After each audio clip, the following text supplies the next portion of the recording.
Hey everybody, welcome to a brand new MMA Roasted podcast. We got a great show today. We have legends in studio. We have one of the best comedians alive right now. Russell Peters is here. Oh, I thought you were talking about yourself. Yeah, that's one day. As well as 27-time world champion Renato Laranja is here, and then we have Jouban joining us pretty soon, who coming off a rough night last week, but he'll talk about that, and I'm looking forward to seeing him.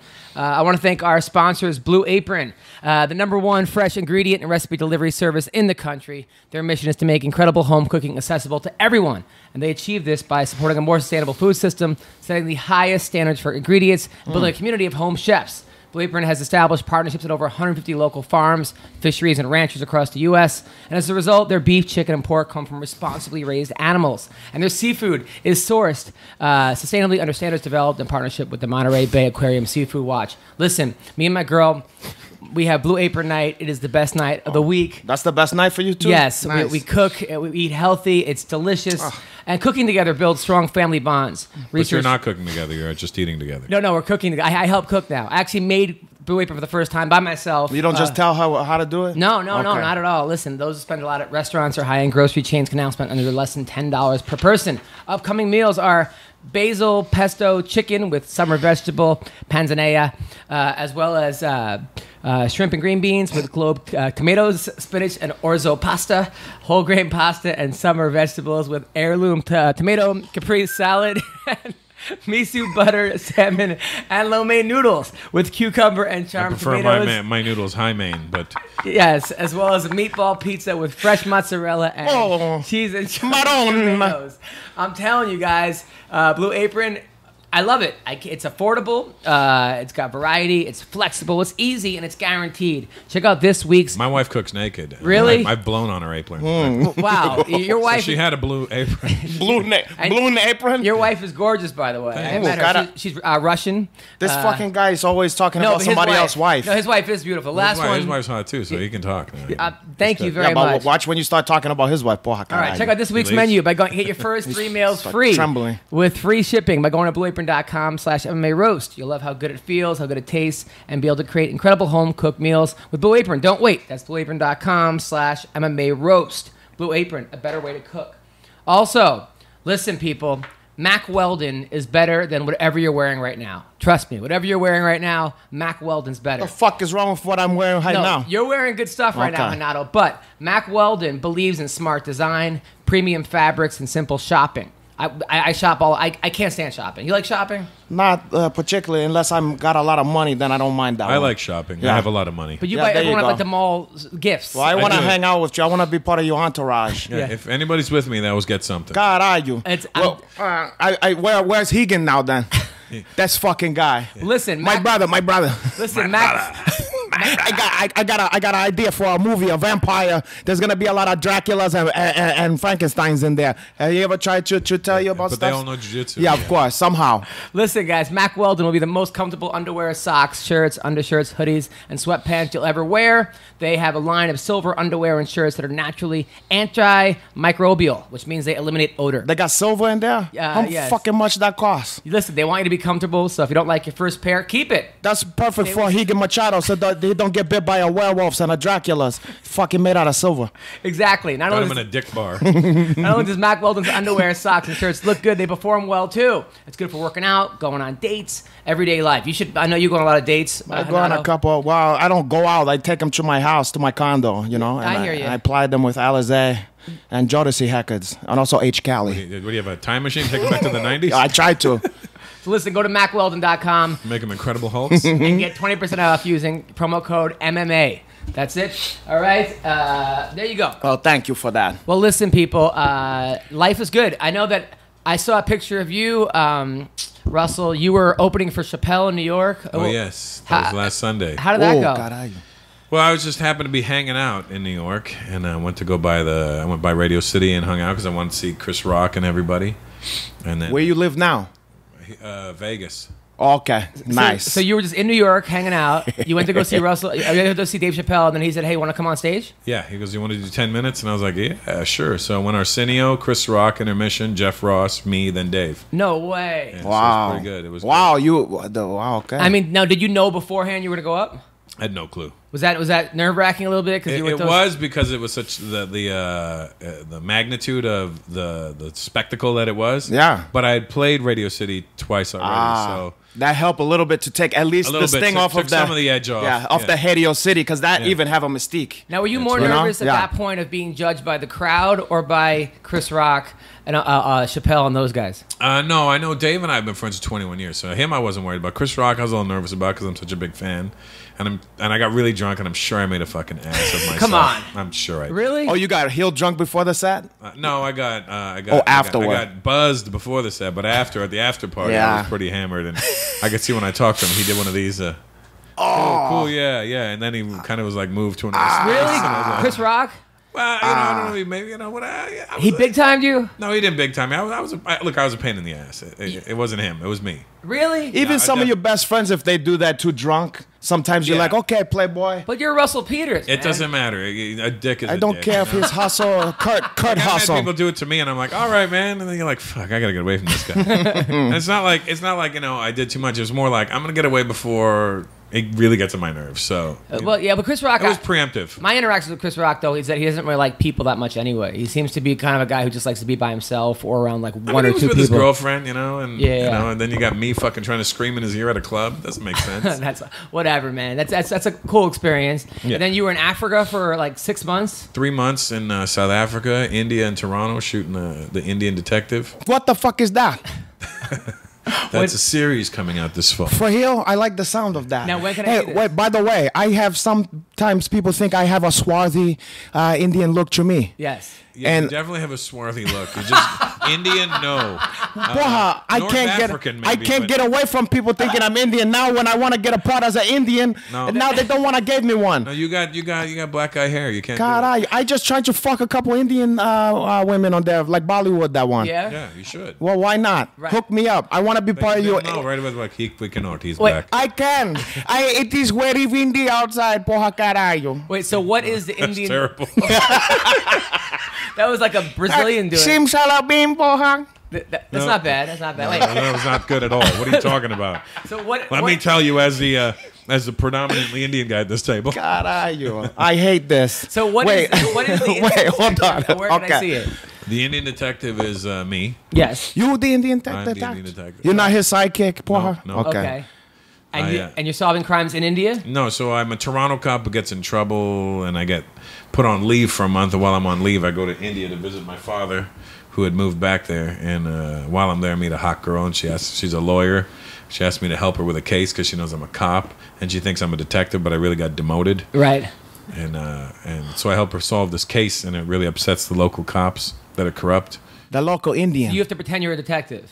Well, I'm a cop, so kind of, yeah. Yeah, but I'm like, Now, is it fun? Is it comedy? It's a comedy. It was supposed to be a dramedy, but they've subsequently turned it more into comedy than drama, and which kind of pissed me off because we didn't really shoot it that way. But that's the fucking networks and all the. They put some zingers and some sound zaps and shit on there. They turn it in. I don't know. I hope, hopefully it comes out right. But is it on Netflix or? It will be in the fall. I can't wait to see this. Did they put some sitar in there when some shit happened? They did that. Yeah. You're absolutely right. When you think of things, I was like, yo, take that shit out. No, that's the magic they've tried to sprinkle in there. And I'm like, stop it. We already know. Like, whenever they make something Indian, they over Indian it. Of course. You know what I mean? Like, you got magic powers in there.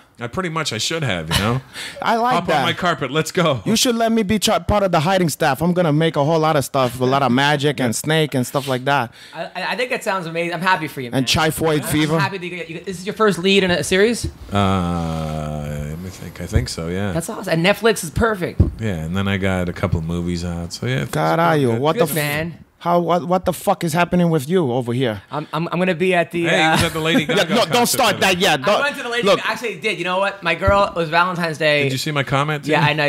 You go. Thank you. It was Valentine's Day, and I got my girl Lady Gaga tickets for Valentine's Day, but they were, it was in February, but the concert was last week on Wednesday. Nice. So you bought them when they was cheap. No, like you buy a flight about 7 years before. $300 for like the top seats. But I tell you, how is that the top seats? At the back. Like the back, exactly. Yeah. So, but you told them, hey, we got top seats, baby. Yeah. And she come there. Oh my God, well, another. You know, I knew that Lady Gaga was going to be like going to a Pink concert where even if you had bad seats, technically. Yeah, you're gonna watch the fucking jumbotron the whole time. Fly around the stage. I had a feeling she was gonna fly around. So this ain't cameo, the whole thing when you go to the forum, like when I saw Kanye, the crowd's on the ground. And they're looking up, and people are like on these like rafts, or the stage is above the people that have general admission. It's actually pretty awesome. So you probably eye level with the people who is like no, I was on eye level with her, and it was. I'm telling you, I'm not the biggest Lady Gaga fan, but she puts on a show. And she have an ass on her. I didn't know because she always wearing a dress made out of steaks and shit like that, and she tried to look fucked up. But you ever seen that ass on that girl? But her ass is nice, but Knuckles, you ever seen the ass on Lady Gaga? Caralho, By that the one. way, Russell's friend is here. The legendary rapper Bumpy Knuckles is sitting in with us today. The rapper, and we're not kidding about this. Like you would think that he's making that up. We have a legend that you didn't even. Want to come on the mic? Well, don't. I do that for a living. Exactly. Nice. See, I hear you, man. Exactly. That's player shit. I got you. Okay. Well, but you didn't even introduce. I bet you could come on the mic from there, though. I mean, of course. But Lady Gaga put on a fucking show and a half. I mean, every single song was like a different performance piece, and like her songs were good, super talented. I'm a fan. She could sing, yeah. It was a lot of like very, shout out to the LGBT community and like. What are you trying to say here? No, I'm just saying it was very positive. I never felt safer at a concert. Positive? Like what? LGBT does not want to be positive. Yeah, exactly. God, are you? Not positive in that They're trying to be negative over here. Listen, I never felt safer at a concert. That's all I'm saying. Like sometimes you go to concerts, you're like, shit, there might be a fight here. And then at Lady Gaga, if they bum rush the stage, not at a Bumpy Knuckles. Literally bum rush. Yeah. You wouldn't feel safe at a Bumpy Knuckles concert? Is that what you're trying to say? No, I would not feel safe. Well, why not? If I was on stage with him. Exactly. I'm sure they said that's the funny stuff. Is I went to one time I went to a concert of Mobb Deep. God has the part of his soul. And we was thinking, boy, there's gonna be some hawkers in the crowd, but we was like, we got VIP, so we'd be like, nah, it's not gonna be no shit in the VIP. And then we get there, the general admission.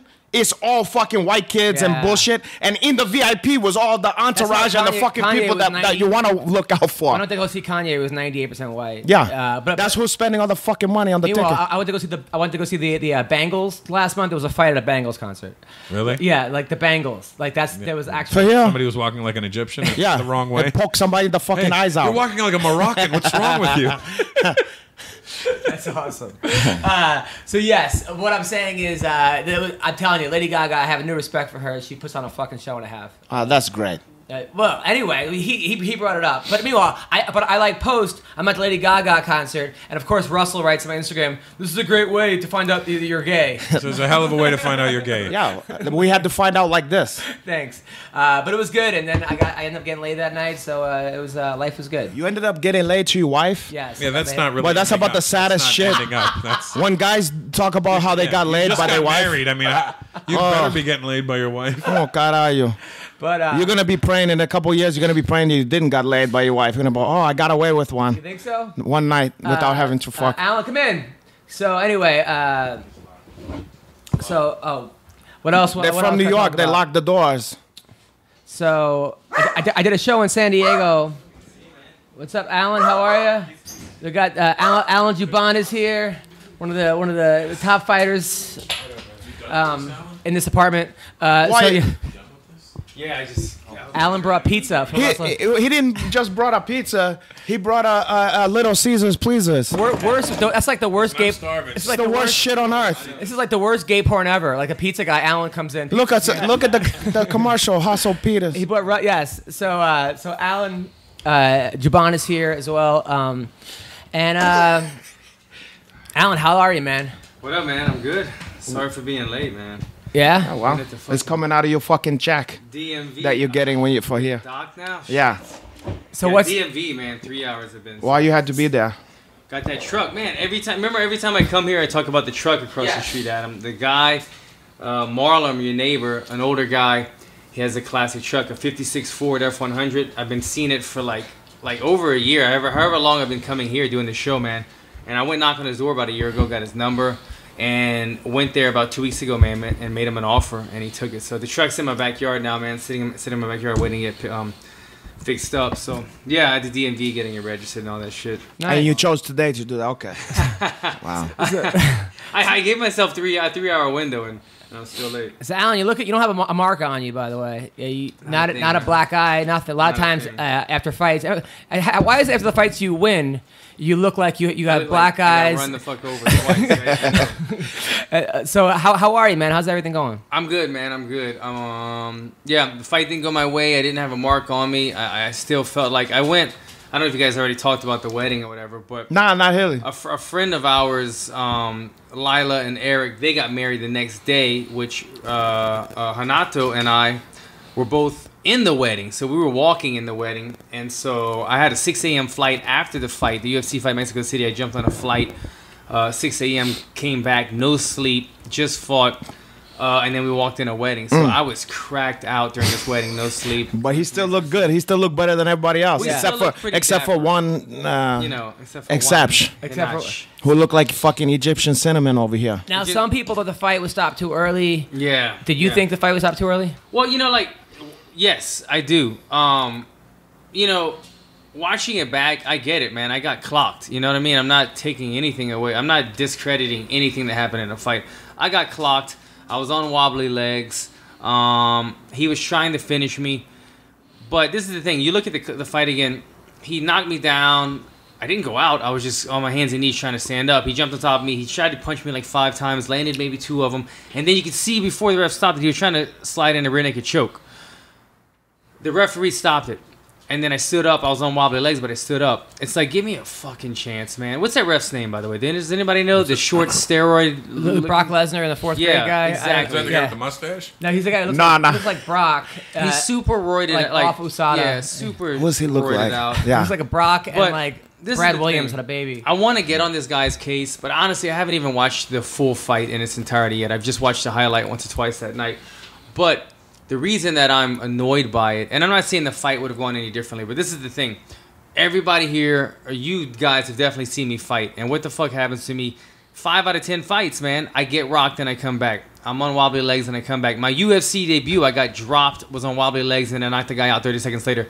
Give me, if it was only a 20% chance window that I might have came back, small window, but give me that opportunity. This isn't the amateur show, this isn't CXF down the street. This is the UFC. I was the co-main event. This is my 10th fight in the UFC, or 11th, whatever. My 30th fight. Like, let me have the opportunity to regain myself, because you would have known that. And the thing that bugs me about it, this is the first time I've got to speak about it, and I'm glad we're talking about it, is I didn't get a referee meeting, man. There's always a rules meeting before every professional fight I've ever had. The referee comes up and says, hey, my name's John McCarthy. I'm going to be your ref. These are the rules. This and this and this. We're looking for this tonight. I like to say this. I want movement. Do you have any questions? And every single professional fight I've ever had, I always tell them. I say, look, my MO is I get knocked down sometimes. Sometimes I take more damage than I need to, but I always come back. If I go out, I go out. But give me the opportunity to come back. I swear to God, I tell this to every referee that I've ever worked with, at least in the last 5 years. And has it always worked? Well, semi, because my first loss ever was a guy named Shitty, and he hit me in the liver. John McCarthy stopped it. I thought I didn't have a chance to recover, but he was protecting me in the long run because that was my second professional fight. Ever since that fight, I tell refs, look, if I get hurt, let me come back, because I'll recover if I'm able to. So it's gotten me out of bad situations. Yes. And I was there. I was in your corner for his first loss. Renato was there for my first I was his jiu-jitsu coach, but it never got to that. Chitty Bang. It never got to that. And damn you, Chitty. And also Njakwani and your brother. Yep. Damn those guys. No, they're good guys. I like those guys. So long story short, I always get to speak my mind and tell guys, give me an opportunity to crawl myself out of the hole, because it happens a lot. And a lot of times referees and me then have at least an understanding. This referee did not even give me a rules meeting. Honestly, before the fight, I remember asking my corner, is it new rules or old rules? I don't even know the rules. I don't even know if I can kick a guy when his two hands are down, one hand down. What's the deal with eye pokes and damage? I didn't even know what the rules were going into this fight. They still have no eye pokes. But there's a stern warning now with the new rules. They could take a point off if your hands are down immediately with the new rule change. So I didn't even know if this was old rules or new rules. I did not get the opportunity to give that. Have that discussion with the ref, saying, look, if I get knocked down, give me an opportunity. And sure enough, I got cracked, and he stopped at what I thought was too early. Yeah, maybe 2 punches would have kind of put me down a little more, but let me fucking get knocked out, bro. Like, what's the difference if I get wobbled or knocked down? Well, I don't give a shit either way. To play devil's advocate, the difference is in 10 years you don't want to be drooling, you know. No doubt. But I'm not saying let me get pummeled to death, but I'm saying give me that 20% window of recovering. Give me that 20% window, and he would have known that if he had come and done his job. Yeah. So whatever his name is, I got to figure out this guy's name. I hope he gets wind of this. I hope somebody on the show contacts him and says Alan's either pissed off at you or wants an explanation, because why in the first time in my entire professional career did I not get a rules meeting, did I not get an explanation, did I not get to tell you what I do, because they always tell you this is how I work and I tell them this is how I work. We didn't have that, and because of that I think he got stopped a little bit early. So if he tells me Mexico City was fucked up and the commission didn't allow it, then at least I'll give him the benefit of the doubt. But if he just skipped his entire rules meeting because he didn't organize the schedule correctly, because I saw Big John in there. I asked Big John, I said, man, are you ref for me? He said, no, I got somebody else. So I saw John in there doing his job. Why was this guy not in doing his job? So that's my complaint about the thing. Yeah. Other than that, it was my fault I got cracked, but I wanted that window to cross. Well, let me tell you something. You didn't lose no fans because, you know, everybody knows you go in there and you fucking, you know, you don't play it safe. You go in there and you fucking bang with people, and they love that. How are you feeling going into the fight? Dude, I felt amazing. That's what's so annoying. This was the one fight that I was kind of like, you know what, fuck it, man. Like I've been playing it safe the last year or two because I'm at that level in the UFC now where I'm like, I'm trying to get, you know, top 5, top 10, whatever. A win, you have to get the win, and you know the money's bigger now. So when you win, you double your money, and it's, you know, talking about drastic differences. So I don't want to say I've been playing it safe, but I've been playing like a numbers game where like I want to get hit less, hit more, stay safe, not GSP safe. Oh, but that's a little you know, too safe. Yeah, Alan Jouban safe. But this fight, I said, fuck it, man. I was practicing crazy shit. I mean, even in the arena, in the dressing room, I was practicing doing Showtime kicks off the cage, and I was practicing doing kick flips and. Did you ever fall down and hit your head on that? I didn't. But I wanted to do it, and I could see it, man. When the fight opened up, I felt very aware. I was very aware of the entire crowd. I could hear. Yeah, you looked very focused at the beginning of that fight. I felt perfect, man. I felt like I absorbed the energy. I was watching you, and I was like, "Oh, this guy's got this." I was in it. I was into it, and I could see the openings on my opponent when he was pressing forward. I could see all the openings that I was going to capitalize on. I just threw kind of a lazy kick, and he timed it perfectly. Now, after the fight, he was saying, like, you know, that you should have been there earlier. Huh? Did he? I didn't. Yeah, he was like, this fucking kid, yo, a lot of shit. Should be there earlier. A lot of shit that kid said was disrespectful. This is what somebody told me, that like after I gotta see myself, but he said after, like, you know, Alan overlooked me as far as coming in on Tuesday. Getting in on Tuesday to a fight Saturday. Like, is any of that? He doesn't know any better, man, because I slept in a fucking altitude tent for 5 weeks before this fight, and I went and trained in Big Bear as well on the weekends. That's what I was thinking. I saw you in Big Bear. I could have gone 5 rounds full blast, man. I was in the best shape of my life. I didn't overlook him. I do, and look, I'm not bitter at the guy for beating me, but I do feel that I'm better than him in every aspect of the game. Does that always translate to a win? No, man. It's a fucking MMA fight, and sometimes just having the aggression, being on that night, or just being kind of loose and lanky. You think you were like cold when you went in? What's that? No, I had a really good warm up. I think it was just, you know, I really don't. I try to break stuff down every single fight, and sometimes you don't know. Sometimes you're just in there and you waited a half second too long, and he cracked me. Or if I'd have waited a half second earlier, and maybe I would have cracked him, and then everybody would be like, damn, that's the best you've ever looked. When you walked out, you looked so focused. But I waited a half second late, and all of a sudden, it's like, what was I thinking? What did I do wrong? So it's hard to always break down fights. But I'll tell you, this fight was one that I went in there, and I felt the emotions of the crowd. I felt at home in the octagon. I didn't feel like I was on foreign turf. I felt like this is where I belong. I've been fighting in the octagon for 3 years, and this is what I do for a living, you know. Well, listen, you know, like you said, you win some, you lose some. You know, you're obviously one of the best fighters in the world. It's just a matter of sometimes you just get caught. Yeah, I mean, if it's a basketball game, even Michael Jordan could dribble the fucking ball off his foot once in the game. It's a no big deal. It's like one turnover. Yeah. In this shit, you just do one miscue, and it's fucking, you know, it's the fight. This level. I had a good talk, though, with the manager of that kid. Of Nico is I can't think of his name, but he's a very famous Brazilian manager, a Brazilian guy who managed a lot of Brazilian guys. Ed Soares?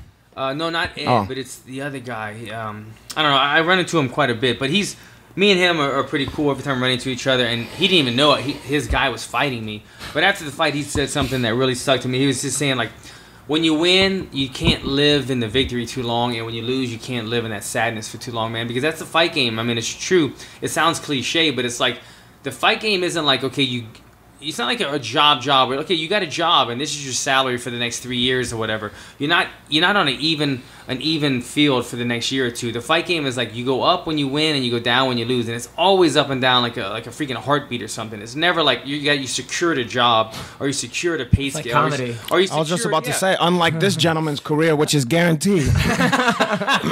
There's no ups. Yeah, when it's a constant downs, and lower. The closest I ever came to greatness is him sitting next to me. God, that's sad. Wow. Oh, that's bad. Yeah, That's awful, really bad, awful. man. And kill yourself. No, like I can't be around 2 weeks. Bumpy. We brought Bumpy to put you out of your fucking misery after this. Bumpy. So, all right, so now, Alan, Yo. are you calling anyone out?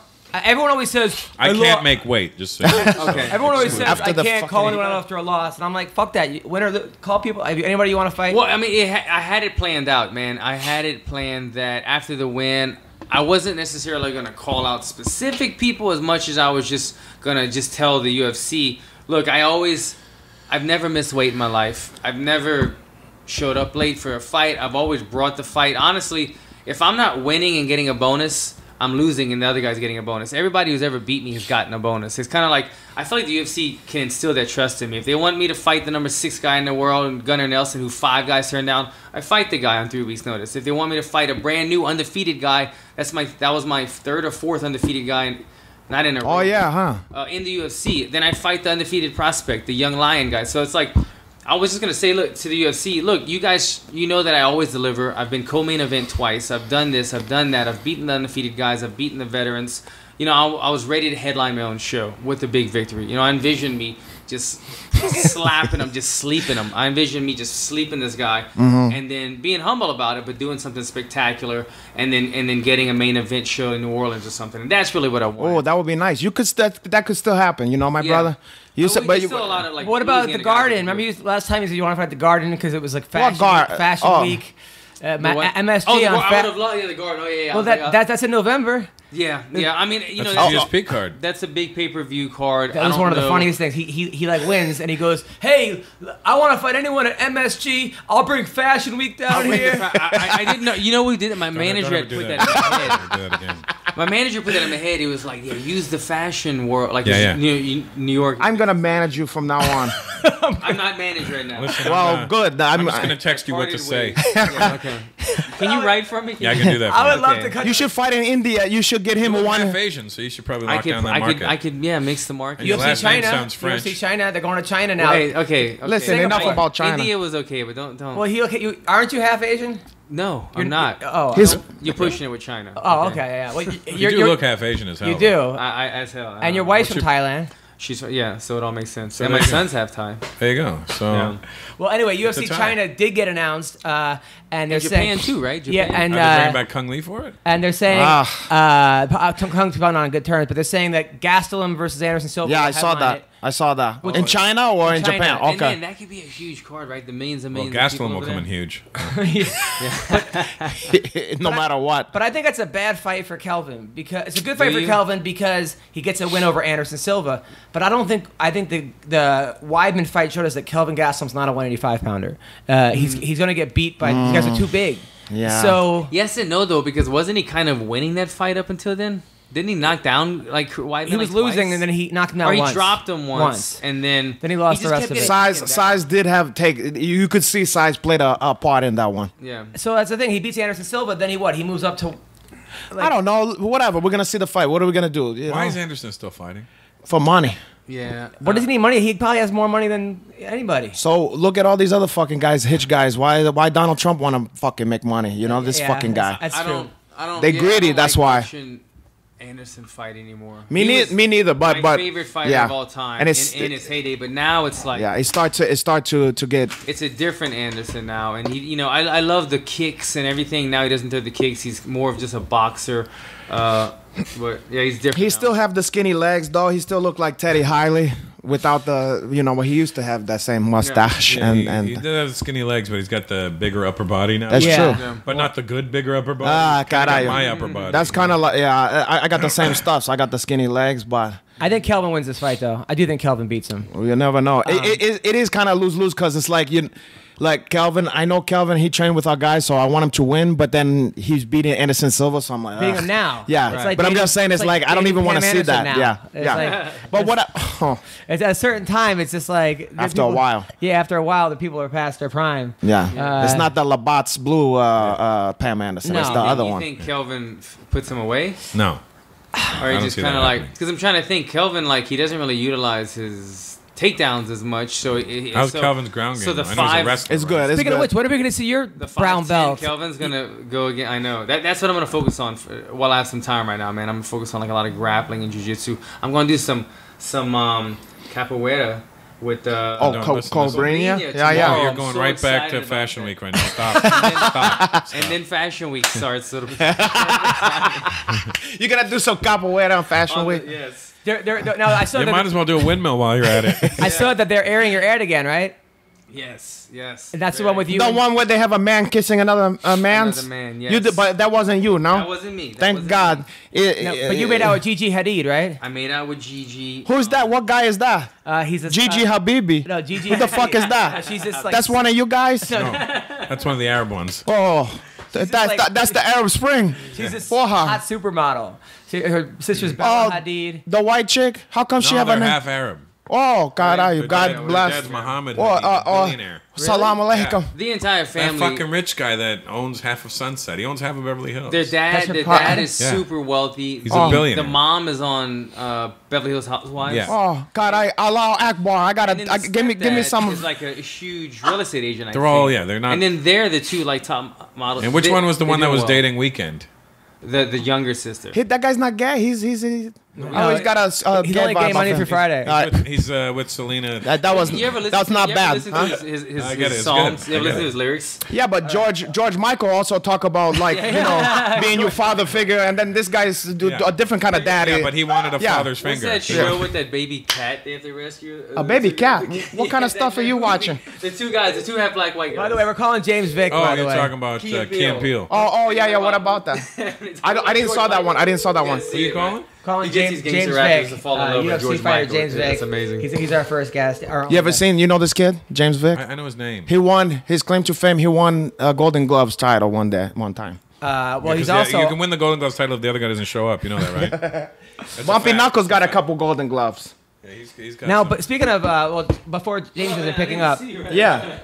What's going on? Speaking of which, so Russell, I always, you told me that you sparred Lennox Lewis. No, I known Lennox since we were amateurs together. Yeah. And then when he'd see me, he always punches me in the face. Amateur what? You used to box? Yeah. I didn't know that. Yeah. For you? Yeah. Man. Yeah, but he doesn't like clock me. But his hands are so fucking big. Yeah, that's a big he'll boy. just do this. Lewis? and- You yeah, said? Lennox. And his Yeah. fist is the size of my head. So he'll just sneak up like behind you and you're like, and then you're like, and you turn into it because you're an idiot. And, Oh. you know. No, But it's like his. It shake you, no, had Russell's you, Russell's hung the your bell. nicest guy I know, but he has a temper. Like there was this dude heckling him at the Laugh Factory, Yeah, it was, and he was making fun of him for being Indian. It was the guy was a real asshole. So No, he Russ- wasn't making fun of me. He just said "fuck Indians," which Oh. is very different than making. Yeah, fun that of is different. Right. That's not. So then Russell caught him outside the Laugh Factory, Well, him and hit his him, friend. hit him both with like 3-piece combos. Oh, for real? Yeah. Laid them both out. Wait. You talk about that shit now? Okay. Yeah, I can talk about. I paid him off. Oh, okay. Yeah, okay. yeah. Russell, One guy was his bodyguard. yeah. For real? Oh, the guy had a body. What what- kind of guy was it? Was a celebrity? No, it's just some douchebag. What pushed him to say that though? You he was joke? no, he was drunk. Alcohol? Oh, Yeah. he was just fucking was with drunk. you. Indian, man. And he was like, "Fuck Indians," and I was like, "Whatever." Like, I thought it was his black dude because I was making a joke about black people. I actually wasn't making a joke. I hadn't made the joke yet. I was asking this black girl, "Do you prefer black or African American?" And then all of a sudden I hear "fuck Indians," and I'm like, "Whoa!" And I'm looking at the black dude. And then I look, and it wasn't so much what he said; it's the way he looked at me when he said it. It wasn't like "fuck Indians." It was like Right. "fuck Indians," and he Like him he was and his gonna do friend something. Both looked at me like, "The fuck you gonna do?" And I'm Oh, like, okay. you've got this all wrong, fellas. This is not gonna end well for either of us. Yeah. So you caught him in the back. No, so when the guys they kicked him out of the club, and I waited about 15 minutes, and I was really just steaming. So I was like, I gotta leave. So I waited to make sure they were gone. Not for fear, but for fear of what I would do. I wasn't like concerned about that. I don't give a shit. You know, if somebody's like threatening you, I'm pretty sure you're not going to be like, I wonder. You're more worried about, I don't want to have to fuck this guy up. Yeah. Right. And I go to leave, and the bodyguard's standing at the end of the aisle at the Laugh Factory when I'm walking out. I see him just standing against the wall, and he's a big dude, bald head, worked out. And as soon as I saw him, it wasn't like, as soon as I saw him, I went, pop, right in the body. I don't know why I threw it right. I should have thrown a left to the liver. You do a body shot first? Yeah. That's always a sign of somebody who knows how to fight. When you see that shit, stay away from that guy who threw a fucking body shot first. Pop, and then I put him in a collar choke. Oh, for him? Wow. And then that was the most technical shot. A body shot Because to he was a collar laying against choke? the wall. So I was like, well, I see the neck, I see the body, I'm going for this way. Pop, dropped his hands, pop, pop, poop, poop, pulled him down. And I said, I choked the shit out of you. And he goes, it was the other guy. And I go, oh, what a little bitch. Damn, so I let him go. And then how did the friend And then I walk outside, and the guy... when he sees the tough guy No, down. he didn't see this, because he left the bodyguard inside to try to intimidate me. And then I walk outside, and the guy was sitting outside, and as soon as I saw him, he goes, no hard feelings, and I was like, you motherfuckers. I turned around, and I hit him with the right hand. But in front of like 30 people. Oh, you saw this? No, Instead of hitting him clean, you know when you hit somebody and you just hit the last two fingers? And you broke your hand? I got mad. Oh, okay. I went like, fuck, left hook right away.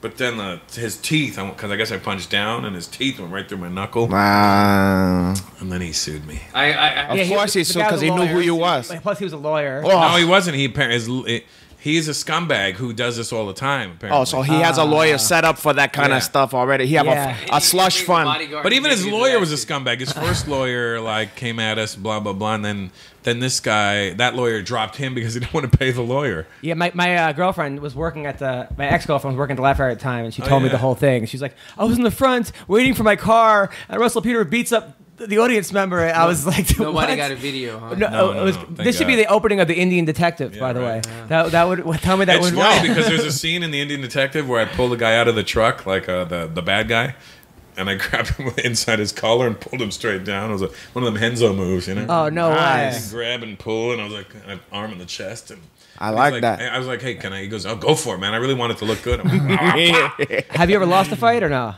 Yeah, of course you lose fights. Everybody lost one. No, I'm 47. Why am I getting into fights? I have no idea, but you've gotten like 3 in the past week. So I came from training just now. I literally got the shit beat out of me just now. By Rico Rodriguez, right? Rico Rodriguez. Yeah. Where at? Where you training. I was rolling with Jean-Jacques Machado, and then Rico was there training with the class because I do privates with Jean-Jacques.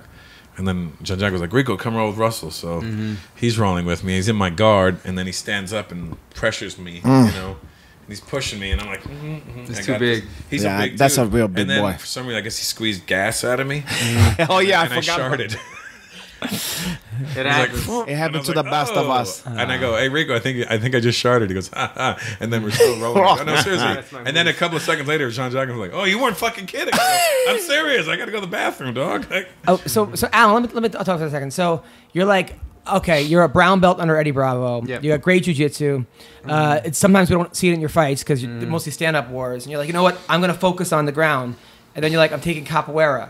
What am I right missing? After tap. What am I missing here? African dance. You touch the ground a bit in capoeira, so I figure that's like baby steps into it. But I think it's just like, you know, everybody. Man, if you've never been to a gym before and you go and you take a Muay Thai class and you take a Jiu-Jitsu class, one of them you're probably just gonna vibe with more. It's gonna feel more instinctual. Like you're either gonna say, you know what, I've got like quick twitch muscles, I'd rather strike, or I'll have a good squeeze and I have good flexibility, I just take to Jiu-Jitsu more. And I've always been like that, man. I've always just taken to Muay Thai more. Like I played soccer for like 20 years, and when I played soccer, I was a forward or a striker. I just love kick the ball as far as you can, and I'm gonna go get it and score a goal. And that's kind of how I fight. The same thing, man. I just like to go after it and, you know, explode on people. I feel good and confident in jiu-jitsu, but it's just when you get in that position, that 50-50 position where you knock a guy down, and I could either A, punch and knee the guy, or B, grab him and, you know, take his back. I just rather punch and knee the guy because, man, you take the back. It looks better. Yeah. It looks better. Yeah. Fans like it, but also it's like it's safer. It's kind of energy management, man. Like you grab somebody, and all of a sudden you start using those squeeze muscles, and maybe they sweep you, or you expend some energy. I don't know. I've learned to manage my striking output very well. Where when I shoot in for a takedown, or I go for a squeeze, or I go for a submission, if I don't get it, man, it sets you back a lot further than it does in striking. But anybody can tell you the difference. Like Kenny Johnson, my wrestling coach, he's 46 now, and he wrestles with us every day. And he eats Kit Kats and Coke for breakfast. And he's like, I can wrestle Coca-Cola, but he says I can wrestle every single day, 2 hours a day with 19-year-old beast, and it not really get tired. But you put him some gloves and mitts on, because he's tense. See, that happened with me with wrestling. Wrestling, I could go 2 hours with jiu-jitsu, because you know what I'm saying. Like, to me, it was so frustrating because wrestling, it's explode until you pin the guy. Yeah. And jiu-jitsu, you get these guys that are basically like, it's almost like they're going in slow motion. Yeah. And it fucks with wrestlers for a while because you're like, what's going on? Tense, and they're just Wrestling tires me out way more than jiu-jitsu. It's the opposite for me. I was exhausted today. Wrestling but I hadn't trained to me in is 2 the weeks, most. So. That'll do it. That 2 weeks. Yeah, wrestling is fucking crazy. Well, the thing about wrestling is like, well, same with jiu-jitsu, but wrestling, you could pin a guy, it's over. Versus jiu-jitsu, you could be on your back for 10 minutes. Yeah, and it's easy to stall. Good with that. Yeah, exactly. It's easy to stall, true. You know, I'll keep you in my guard. I won't even try anything. I'm just like, and you're gonna shit yourself. You're gonna just shit on my chest. 40, 50, 60% for 10 minutes and be fine with it. You're managing your energy. Yeah. If you're efficient with it. But man, I mean, wrestling, you shoot and you have to reshoot and then sprawl and then, I mean, that shit, you're going 100% every time. It's tough, man. Wrestling takes a lot out of you. Let's talk about, since we have a boxing aficionado, I know that you're good friends with Amir Khan. Amir Khan. Right? Yeah. Whose wife just left him? Apparently. For Anthony Joshua? Is that Wait, which guy's Anthony Joshua? I don't know. The big black guy that beat Klitschko? Oh, for real? That's what Amir Khan Anthony says. Joshua almost sound like a H&B artist. Like, yo, that new Anthony Joshua, you know? Sounds like he was one of the Black Street guys. By the way, let me tell you about the concert we're going to Sunday. So anyway, Amir Khan. I haven't spoken to him Okay. since all of this is God, what a hard, another boxer. For me, it's kind of like I feel bad more so that he made it public. I don't think he should have gone. It's not nice. It's not nice. Is he punchy at all? No, he's not. But he's young. You know what I mean? That's a young guy move. It's not a. Yeah. Well, how old Amir Khan? He's like 28. Right? But his wife though came out on Twitter and basically said that. He was upset. He's trying to get. Yeah. That was like when I got hobbed, when I got the car hobbed and all my shit got taken. I wanted to tweet, not because something was going to happen. I wanted the support. But Josh, I wanted people to say, yeah, that guy's a piece of shit. You know what I mean? Those guys never even met the guy's wife. Never mind that. I'm talking over here. Go on. I was at his wedding, which is even worse. No. Really? Yeah. See, that's why I hate going to weddings. Oh, sorry, my brother. You got married. But half the time, then they break up, and I go, why had you came to the fucking wedding now? You really get him matching iPads? Yeah. You gave him my... You gave him what? I want to pretend... I want to hang out with you. Yeah. Could I be... You must have the one iPad for I don't mind. Now, Anthony Joshua says I never met his wife. Now, I'm more than likely. I don't know. So why was I can't see that happening. But by the way, his wife though is really hot. Was smoking hot, but of course she's a boxer's wife. With the surgery though. Oh, she did that. She's not surgery. She's listed a lot of makeup. Is that what it is? Yeah, she's too young to be getting surgery. Yeah, but they do the Botox. They don't consider the that. Botox shit. Doesn't make sense to me. Yeah. Yeah. I don't understand it. Why do you want no expression? Yeah. Exactly. It looked like, no, I don't like that. You always look surprised. Yeah, it's terrible. Well, no, you lack. Beverly Hills women, when they get the eye surgery and the lip surgery, and they look like they just had a fight. Yeah, it looked terrible. Yeah, the plump. It looked like it's terrible. It's terrible. Your wife doesn't do that, right? No, hell no. His wife, naturally beautiful. She's Asian too. She don't have to do that. Yeah. So anyway, back to good massages. Yes. Good. All right, let's talk about. No. So culturally speaking. Yes. Last Monday we talked a little bit about this whole thing with Paul Malignaggi and Mayweather. Oh, I didn't get into this yet. Mayweather or McGregor? Yeah, well, with McGregor. But you know about Malignaggi? Yeah, sparring with him. So basically, I'll run down the story. This shit is funny. They flew him in. He said he flew in not even first class, business class. They put him up in this crack house. No, for real? They told him, come on. The next day, they're like, you're doing 8 rounds. They go 8 rounds. They told him he was doing 6 and he went 8. 6 and 8. They have a ref there, and they do a stare down for the sparring. They're staging this fucking thing. It's a show. Then he says that he can't bring any of his people, but McGregor had his whole, everyone's taking pictures. Why Malignaggi needs his people? I don't know. Why does Malignaggi have people? So then what, not for nothing. So then what happens? So he said he's completely out of shape, but he ends up losing, but it was close enough. So then he goes back home. They don't want him Saturday. He goes home. He says he trains all week. He's been running. He spars. They bring him back. This time it's 12 rounds. He's back at the crack house.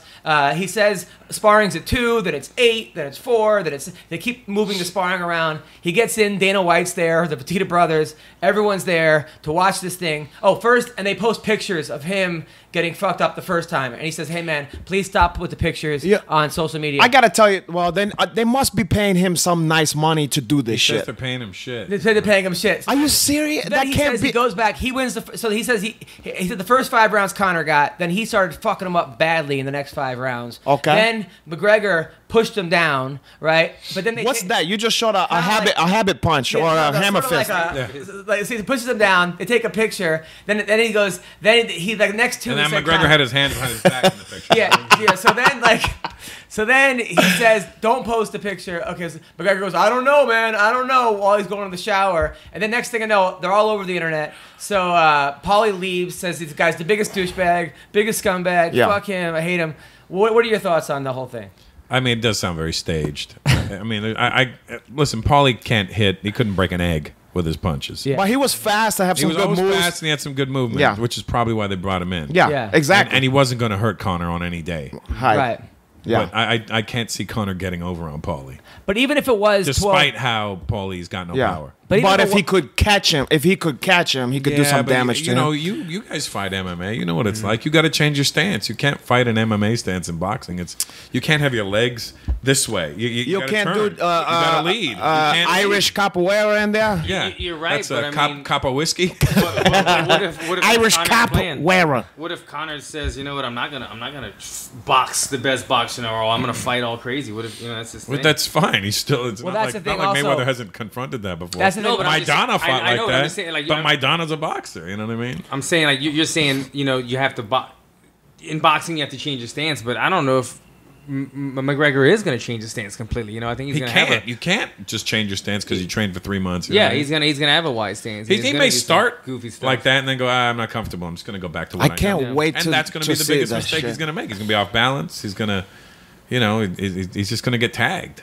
But then I can't wait to just see the energy, you know, the when they first with the glove. I can't wait. Well, that's what happened. Also, what set Paulie off the most was they told him to come to sparring on a Wednesday. He shows up, and then they go, "Hey, Conor's no sparring today." He goes, "Well, why'd they have me here? This is bullshit." He goes, so then he goes upstairs hitting the bag in the UFC center, and they go, "You have to leave because we're showing Conor some secret moves." Where is this, by the way? Where are they doing that? At the UFC center. So it's all doing it in Vegas. They're not training in But the thing is, here's my feeling: if Paulie was able to go 12 rounds, if out of shape, off the couch, retired Paulie was even to be able to make it close for 12 rounds against McGregor with the lack of power that everyone knows he has, then Mayweather's just going to fucking Mayweather's obviously going to murder him. Right. But it's not like Mayweather wouldn't last 10 seconds. I don't dispute that, but I mean, is Mayweather known for his knockout power? Yeah, he's not a knockout artist either. The same thing. Mayweather has knockout power, but is so afraid of his brittle hands that he refuses to throw the right hand because he posted a video yesterday of him hitting the bag, and it was all rah, tap, rah, tap. It was like left hook and then this light little right hand that touched the bag, and I'm like, his hands are hurting. Plus, he don't like you're not hitting the bag hard, and you're posting the video. Yeah, he also don't. He had on like big gloves too. Yeah, he always has on like 16-ounce gloves. Or something. He don't take chances either. That's another thing. But he knocked out Corrales like 6 times. That was in 2001. Hatton. That was 2000. But also that was after a long fight. You know, like that was another one, Adam. Guys, he's knocked down. That's 10 years ago. Yeah, the last time I saw him knock somebody out. Well, the one on the cheap shot, he knocked that guy out. Yeah. Victor Ortiz. You know what? I think he could have stopped Canelo when he fought Canelo, but he didn't want to stop Canelo. Well, he's saying you think so? He's saying. Oh yeah, I was at that fight, and I was like, he kept tagging. He was beating the shit out of Canelo.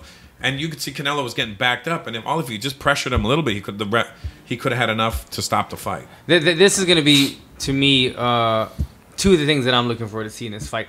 How does McGregor respond once he starts getting countered? Because McGregor is usually the more slick counter fighter. You know what I mean? He's not going to be that in this case, obviously. And once he starts leaping in with those long punches, he likes to come in with that lead uppercut left hand, or sometimes he'll come in with a slide out left counter. Once he starts getting countered by Mayweather, are we going to see like a gun shy Mayweather, McGregor, where all of a sudden he's like, shit, how do I get on this guy if everything I do he's shoulder roll? Well, if Nate's hitting him with punches, and Nate, you know, I don't know why people brag about Nate's boxing, but It's not that great as far as it looks funky, but it works. I love Nate, but I don't see it. I agree. It's not slick, but it's efficient. It's efficient. It's I mean, he's the thing with Nate is that he's fearless. Yeah, he's give a fuck, and he's actually he's got long arms. He's got crazy long arms. He's efficient with it, and he's got a chin, so he can he can throw that 1-2 that's right after one another. So Mayweather said if the fight goes the distance, it's a victory for McGregor, which I agree. That's what I said from the start. Now he's saying he's saying he's probably going to get him out in 4 rounds. I've never heard him make a prediction before. Yeah. Only because he can't pronounce it. But I mean, do you think he can knock him out? You think 4 rounds he'll knock him out? No. I think round 7. I was thinking 7. I don't think McGregor gets knocked out. I don't think so. No. I think it's not. It's going to be hell. He don't get knocked out. He don't get knocked out by. Do you know how big Nate Diaz is? But you remember what's his name? That was sparring McGregor was saying that McGregor was like wincing like a girl when he would get hit to the body. You remember something about that? Yeah. Might not be used to all those body blows, and like I could see something like that. Once the fight slows down, once the distance becomes a little bit closer and the combos start opening up, then Mayweather starts tagging the body now and then on those inside clinch, breaking apart. And then maybe McGregor starts slowing down, maybe a TKO from the body or something, taking a knee, you know? Yeah, I mean, it's definitely not going to be a knockout. Yeah. But don't you think... It's going to be a barrage of punches. And he's got a good chin. If he didn't get knocked out by... Nate Diaz is bigger than... Like, he's about my size. He's like 200 pounds. He's 5'10", right? He's big, but no, he's 6 feet at least. Yeah. Let's not extend your height right now. Caray, but I'm the same size. This fucking guy. Nate and Nick are both 6 feet, 6'1". Nick is a little bigger. They big dudes, man. They're not. Neither of them are one-punch knockout power guys, but they're barrage. They have a lot more power in the fist. I think Nick is scarier looking. Very much so. Yeah. Very much. That's the Now, if you guys want to hear. So Skip Bayless, who I can't stand. Yeah, what's this thing about Skip? Yeah, nobody can stand that guy. Nobody can stand Skip Bayless. Yeah, so this was they were talking about the fight. Okay. And this is the. I'll see if I can get it on here. This is just not doing your homework. And it's also 2 fucking football guys talking about one guy who played football, another guy who don't know shit. Who hates LeBron? Yeah, what a fucking. Not in all the way. That's the same shit. He's always. There we go. Speaking of which, why you got a thing of condoms in your fucking thing? You and your girl use condoms? No, I would never use condoms, but they've actually been there forever. So it's just like a conversation. I've never used. It's a conversation piece. Well, it's one of those things. If they disappear, she'll know I've used them. Let me take that one. Else, no, but also why it says thin? Something else. Wait, not someone. Or someone else. What are you doing with these rescue dogs? What do you mean? Why it says thin on there? It's not the condom's thin, not like it. I thought it was made because it said Magnum thin. I thought it was made for a guy who's extra thin, like the hat. You know how you get like that? Instead of jerking off, you jerk off like that. But that's Indian. That's Indian burn. Carajo. So yeah. So why? That's a snake charmer. You want those condoms? You can have. No, I don't need. I prefer not to use that one if I can get away with it. You don't use condoms? If I don't need to, you if don't use them with a wife, right? No. Why are you gonna use? That's one of the main stuffs. Really? Yeah, I'm trying not to get them pregnant. Man, a guy who outweighed him by, I'm gonna guess, 40 pounds and had 5 inches of reach on him and got him on the ground. It's called wrestling, sumo style wrestling. And he just Sumo. He pinned him. Oh, how'd he get him on the ground? He put the fangs on him first and knock him down, and then He didn't knock him down. He got a hold of him and dragged him down. Bayless doesn't know shit. I don't even know what he's talking about. But you know what's funny? What he's talking about? Please tell me. I don't understand. He was saying that who's comparing what Nate to what? Diaz, when he fought McGregor, had a 40-pound advantage. Okay. And 6 inches. And a sumo. And he was using sumo wrestling, and then to grab him and just take him down and just drag him down. But I like what's his name? Shannon Sharp said he put them things on him. He did put them things. Yeah, he did. He did. Fair enough. Knocked him down and then he choked him. Fair enough. The whole 40 had nothing to do with sumo. You the whole fucking idiot. 40-pound weight difference. That's like something that McGregor or other people just. I don't think he's that big. I think in the offseason, Diaz was getting. No, Diaz is big. It's deceptive. He looked like he have a bird chest. Yeah, no. But when you see, it's like the farmer. Not training, but he had to make 170. He didn't put on 40 pounds. You know how mayhem. You know how. Yeah, let's not talk about that. He probably put on 20 pounds. He's probably 190. McGregor was probably 176. You know when you see Mayhem Miller fighting, he looked kind of like a skinny, lanky guy. Yeah. You ever been around Mayhem Miller? He's like a fucking tank. That guy, and it's deceptive. Yeah, it's deceptive. You know what I mean? Like Nate Diaz is not a. But let's talk about how the fuck Skip Bayless is allowed talk about this. I mean, he doesn't know shit. There's no. How is he allowed to talk about anything? That guy never played shit in his life. I think he knows about basketball, right? Or he don't know shit about basketball. Really? I know more basketball than this. This guy's always talking shit about LeBron. He don't know shit. He just chooses to hate on LeBron. But these guys, he always picks losers. They know a lot about. A little guy about don't a lot know of sports, but when it comes to MMA, they know. They know only team sports. I mean, sumo wrestling. I mean, sumo. The guy never played, even played with the regular sport, the team sport, and sumo. Come on, sumo wrestling. Come on, my brother. Who the fuck does sumo wrestling? I mean, what? Leo Machida did do sumo wrestling. Emmanuel Yarbrough. What? Oh yeah. But he was taken down by my favorite of all time, Keith Hackney, the White Tiger. Yeah, the White Tiger. I love that guy. So I want to see an action movie to that guy. All right. So also we'll talk about GSP got signed to fight Bisping. This is a weird fight for. Look, I'm happy for Bisping because he's gonna make money. Yeah, Bisping is gonna the big winner in this one. And you know, I would say it would be a lot easier to fight Bisping than you have to fight Whitaker, Romero, Rockhold, or Weidman. All four of those. None of those. All of that is bad. I feel like they should give him a spectacle fight first, you know what I mean? Like something exciting, but not a danger. All that is too dangerous for the first fight back. However, if he loses, I don't like it. Weidman would have been a good fight for GSP. No, I'm saying Weidman is too big. I'm talking about Bisping, I'm saying. Oh, yeah. No, Bisping is win. GSP is an easier fight than any of those guys. Absolutely. However, if he loses to GSP, is GSP now the 85-pound champion? Well, that's right? Wait, is Bisping still the 185? Yeah. Isn't there an interim champ right now? Robert Whitaker, right? Yeah, but Bisping's still the champ. This is just a super fight, I believe. I don't believe that it's for the title. It might not be for the title. Yeah. But what if he loses, though? It wouldn't be people say. No, I'm saying I don't think it's for the title. It's just you know how they do. They did that with Conor. When he fought Nate Diaz and he lost, they didn't count it. He wasn't the champ. There's no title. Yeah, but Nate wasn't the champion. Yeah, McGregor was. Yeah, but that was at 170. He didn't get down. He was never the 170-pound champion. Right. When they but fought. It was just. That's what I'm saying. They just made a fight. You understand? I understand they just made a fight, but this is the. It don't matter. You could do whatever you want. They could say. Then was that Eddie Alvarez was the champ then? No. He never was the champ. The 55-pound champion. Wait. Yeah, he was because he beat Dos Anjos. Yeah, somebody pulled out of that fight. That's why Nate came in. If Bisping loses, Dos Anjos pulled out. Dos Anjos pulled out. His next fight is still for the belt against. Even if he loses, he's still. This is a super fight. Yeah. Because it's a super fight. Before we go any further, I want to know though, who do you have in this fight? GSP. I got Bisping, and that's coming from a GSP fan. Yeah. I always like GSP, but he's too that size thing come into play here. Bisping is a lot bigger, and how the fuck he's gonna beat Bisping? What he's gonna do to him? Yeah, but Bisping, has he started training yet? Because he was injured for a long time. It don't matter. He's on vacation right now. Yeah, he just got robbed in Hawaii. Oh, for real? Yeah. No, he didn't get robbed. Him and his family went to some waterfall and they parked the car.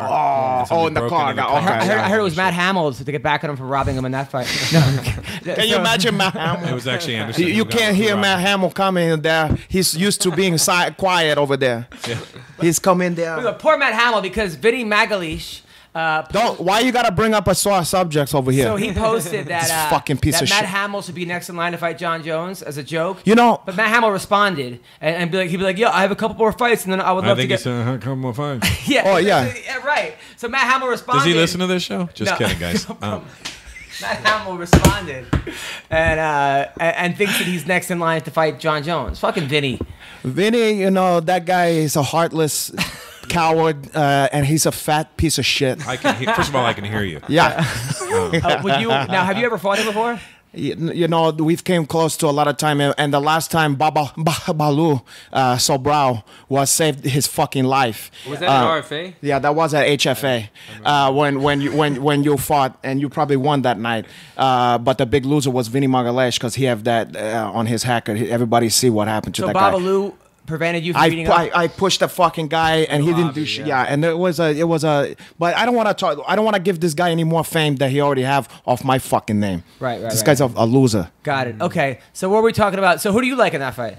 I agree with Hanach, man. I think that Bisping, not only is he bigger, he's also been more active. He's just more active. Despite him being inactive. Yeah. I mean, GSP. That's true. But he's also the champ. Yeah. He also beat some fucking serious. Oh, sorry. Yeah, let me let you. It's fine. All these things. I mean, you can just go on and add the list up. But GSP has been inactive for what, fucking 5 years now. God, and Maybe he's training. He always says he's the best he's ever been, but I don't believe that shit. Do you think he was on? He posted once a week of him doing cartwheels at the gymnastics and doing hot tub with black women and stuff like Jamaican women. And he even says, like in interviews, he's like, when I go to the track and I'm about to jump over the fence to go run, he's like, I always walk around now because I don't feel as athletic. Now, do you think he was on HGH? Like a lot of fighters call in and say that he's been on stuff. And I don't know if he's on stuff. Yeah, but if that is given enough time to get off of it now. You know what? He's in good company if he did, because the amount of guys that's out there that you love and shit, we don't know. Leave the guy alone. I want to get on HGH. I think really. I think a lot of almost every old guy with money. Past his prime. Old guy with money. All the Eddie Brav, Joe Hogan, they're out there about that they take. Like it's a smart thing to do if you have the means, the money. The only problem is you gotta inject yourself. If you don't like to do that every day, you out of luck. Or you can hub that stuff your inner thigh, porra. By the way, Alan. Well, not like him, cocoa butter, but you have the androgel. Oh, yeah, you understand? Yeah, but that's just testosterone. Yeah. So, by the way, who do you think is going to win, GSP or Bisping? I would like GSP to win because I'm Canadian and so is he. Have you met him? Yeah. And I'm friends with Faraz and that whole gym. Yeah, I like Faraz. But, I don't see it as a likelihood. Yeah. More power I don't want to say him. a possibility. I would say a likelihood. Yeah. Yeah, it's always possible. I think also if he was going to beat Bisping like 3-4 years ago would be the time, but it seems like Bisping's wrestling has gotten much better, especially as like takedown defense. I still do feel like Bisping lost to Anderson though. That was such a weird fight. It was a weird fight, but one. I gave that fight to Anderson. I had it like a draw. And just remember, Bisping used to be a 205. Yeah. And the size. And I'm still not forgiving Bisping for beating up Kung. I mean, Kung, that's high. Kung Lee. Kung, that was my. That's He beat that's one of my best Wasn't he friends. living on your couch for a while? No, I don't. On my couch. I live in a mansion. Why would he live on a couch? Were you living on his couch or something? No, he'd stay at my house. Well, you know what? Kung Lee is a legend. He was a legend before he even went into the UFC. So it's like he did that shit. Not to take away from him, but it did he seem did like- that shit so many times. It was like the Harlem Globetrotter. It did seem like a lot of those fights, not to take away It from was Kung not Lee. fixed. Not fixed. But it seemed like guys had no idea what the rules were. Like they were coming in. No, they was just not good at. They was just. But they was not good at the whole. Thought it was like a Muay Thai fight, and he was doing these scissor sweep They takedowns. know what's. Those are so good though. Yeah. No, it was dope, but these guys didn't even know what was coming. But if you in that sport and you dumb enough not to watch some of his other fights and know, this is what happened in Sanshai Hall. Right, but it did seem like a lot of guys were very confused as to what the fuck was going on. I remember I watched it like 3 o'clock in the morning. It would come on at like NBC. Yeah, he never fucking lose. I'd be like, some guy's like, yeah, I'm gonna win. I trained. A white guy with a mullet. The guy would be like, wait, what are the rules? Like asking. Come on. Throw them out of the ring or something. It was something. He was the poster boy, man. I mean, he was the face of the company. He was the guy. It was the Generals versus the I'll Harlem never forget that Globetrotter. one fight though. He had Shamrock when he broke his arm. Shamrock was awesome, but the other fight with Vanderlei, where Vanderlei just took it to him, but that was a war. That was a war. He was always fun to watch. Nose, I think. What? He broke Kung's nose in that. Yeah. Kung's nose was like. Was it with like a knee or an elbow or some shit? Yeah. But that one shot with Scott, whatever his name is, also the fight he lost, Scott. That kid who always come back. Hands of Stone or whatever. That guy was my favorite. He was fun. He was. He would what get the fuck punched. was his name? Scott what? He would get punched 97 times in the face. Scott Disick. Scott Disick. No, that guy. What's that guy's name? He would always lose almost every fight against Benji Radek. But it was always the best. Scott Smith. Yeah. And he had the best one against. He can't beat him with that spinning back heel kick, right? Or spinning back kick to the belly, and then he cracked him with a. He was the one who was like, who was that guy that was from Hey Longos and Matt Serra? Jay. They called him Drago. Right. You know, is his nickname. Anyway, and he looked like he was crumbling, and then it just came out, whop, and hit him. I know exactly what you're talking about. That was one of the greatest. It looked like a movie. But Kung, when he knocked out Rich Franklin, was quite a... Kung was a monster. Oh, that was... it was block the kick, come like with the right hook. Yeah, Kung was a monster. So Hendricks is now fighting Barachina. Who the fuck is Barachin? This dude's 10-0 from Brazil, all 10 finishes. Oh, Barachin. Wait, which guy are you talking about? Who's fighting? Borrachinha. Barachino? It sounds like the kind of good looking sounds like a bar, an Asian bar. From Brazil. That guy's a beast, man. That beast. That guy's a beast. Johnny Hendricks, though, you got to give him. He'll fight anybody. That dude. Yeah, sure. The only thing he can't do is I hear scale. Ronda's getting married next week. Ronda? Yeah. Nice. True, the guy, huh? Coach Edmund. Wow, hey. That was, you know. He's officiating. Is he? It's gonna be an Armenian wedding. Move the head right when he goes for the kiss. But yeah. So Ronda Rousey is getting married. Really? Good That's for what I her, hear. man. Word on the street. She's doing pro wrestling. That's also what I hear. Yeah. Hey, the money is good there. She'll be good at pro wrestling. Yeah, and she'll be expecting the loss beforehand. So. Oh, come on. Oh. Come on. She's mentally prepared for it. So that now Holly Holm and Cyborg is supposed to be a Ooh, okay, that's it. That's exciting. interesting. I feel bad for Holly, but it's exciting. But still, hey, look, she have a I chance. mean, Holly does have a chance of anybody. With them long ass arms. Of anybody of the chicks, she's the one I think have a chance. Yeah. The other chicks, I don't see have a much of a chance. What, Holly against Cyborg? Yeah, that's the only one. You gotta be technical. Yeah. We've seen the only loss. And strong. Like Holly is big, strong. You know. Footwork. Yeah. You see the way she moves when she warms up. She's so much more athletic than. It's the only intriguing fight. You know. I seen that chick hitting pads before. One time when I was Jackson. Well, I felt Cyborg's leg kick when we did Hockey 3. Oh yeah. And then also, what are your thoughts on John Jones, Brock Lesnar? As it goes one round, Jones beats Brock Lesnar with a head kick or however he wants to win. Brock Lesnar, who fought Frank Mir the second time, pre-diverticulitis Brock Lesnar, I think runs through anybody. But this Brock Lesnar, who's 40 years old, who has one fight in the last 6 years, I think John Jones wins. I think that goes without saying. Yeah, I agree if I was putting my money on it. But, man, I strongly believe that if Brock Lesnar takes down John Jones, he's not getting up. I mean, how's John Jones going to get up with that wrestling and size advantage of Lesnar on top of him, ground and pound him? I think if he took John Jones down, he could beat him. I mean, I think he's going to ground and pound him, knock him out. It's a strange one. Yeah? It's a strange one, He's 40, but, man, he's got that, like, deceptive, like, he's got that fast twitch muscle. He's such a big man. He's so explosive. Are they going to let him take roids for this fight? Because if he takes roids, I think he can win. But if he's, like, off I think off roids, he's still good. I think he's still strong, you know? I don't know. He took down Hunt. I mean, Hunt's not known for like he's not a wrestler, but he's got good takedown defense. Hunt yesterday said that they're both dickheads and they're both cheaters and fucking both. They deserve each other. Yeah, Hunt's on a fucking world tour right now. You gotta like that guy, though. Especially after beating the Black Beast. I mean, fuck. Yeah. No one. People were like saying R.I.P. fucking Mark Hunt and Black Beast is gonna. Yeah. I'm like, dude, Mark Hunt. Made him quit. More R.I.P. Mark Hunt's hairstyle. God, now, who do you like in JDS versus Ngannou? Oof. You know, I'm a big JDS fan, but you know, HIP, JDS, I think his best days is behind. Yeah. I'm telling you, when I stood next to Francis Ngannou, most of the time I said heavyweights, they were kind of flabby or fat. This dude may have like 3% body fat. God. Oh, I know Francis. He's a Nigerian kid. Yeah. You don't want to... Cameroon. Yeah. Some years back... come on, from the Haile Selassie Pavilion. No. You don't remember? That's Ethiopian. Oh. No, but what was that one? The comedy show, and I'm like, isn't it great you came here as a cab driver and now you're fighting for... And he was laughing his ass off. And then afterwards, he's like, put me in a headlock, and he bought a T-shirt. And I go, oh, here. He goes, no, I don't want it. Give it to someone else. And then I was... Because he don't need that stuff. Nicest guy. Then I saw him at the fights. He gave me his ticket. He's like, come down here, sit with me. And I gave it to Jay Haran because I had to leave. But, yeah, Francis is... how do you know Francis? I don't know. He follows me on Instagram or Twitter. And then I met him at a fight, and he was like, hey, man, big fan. I'm like, okay.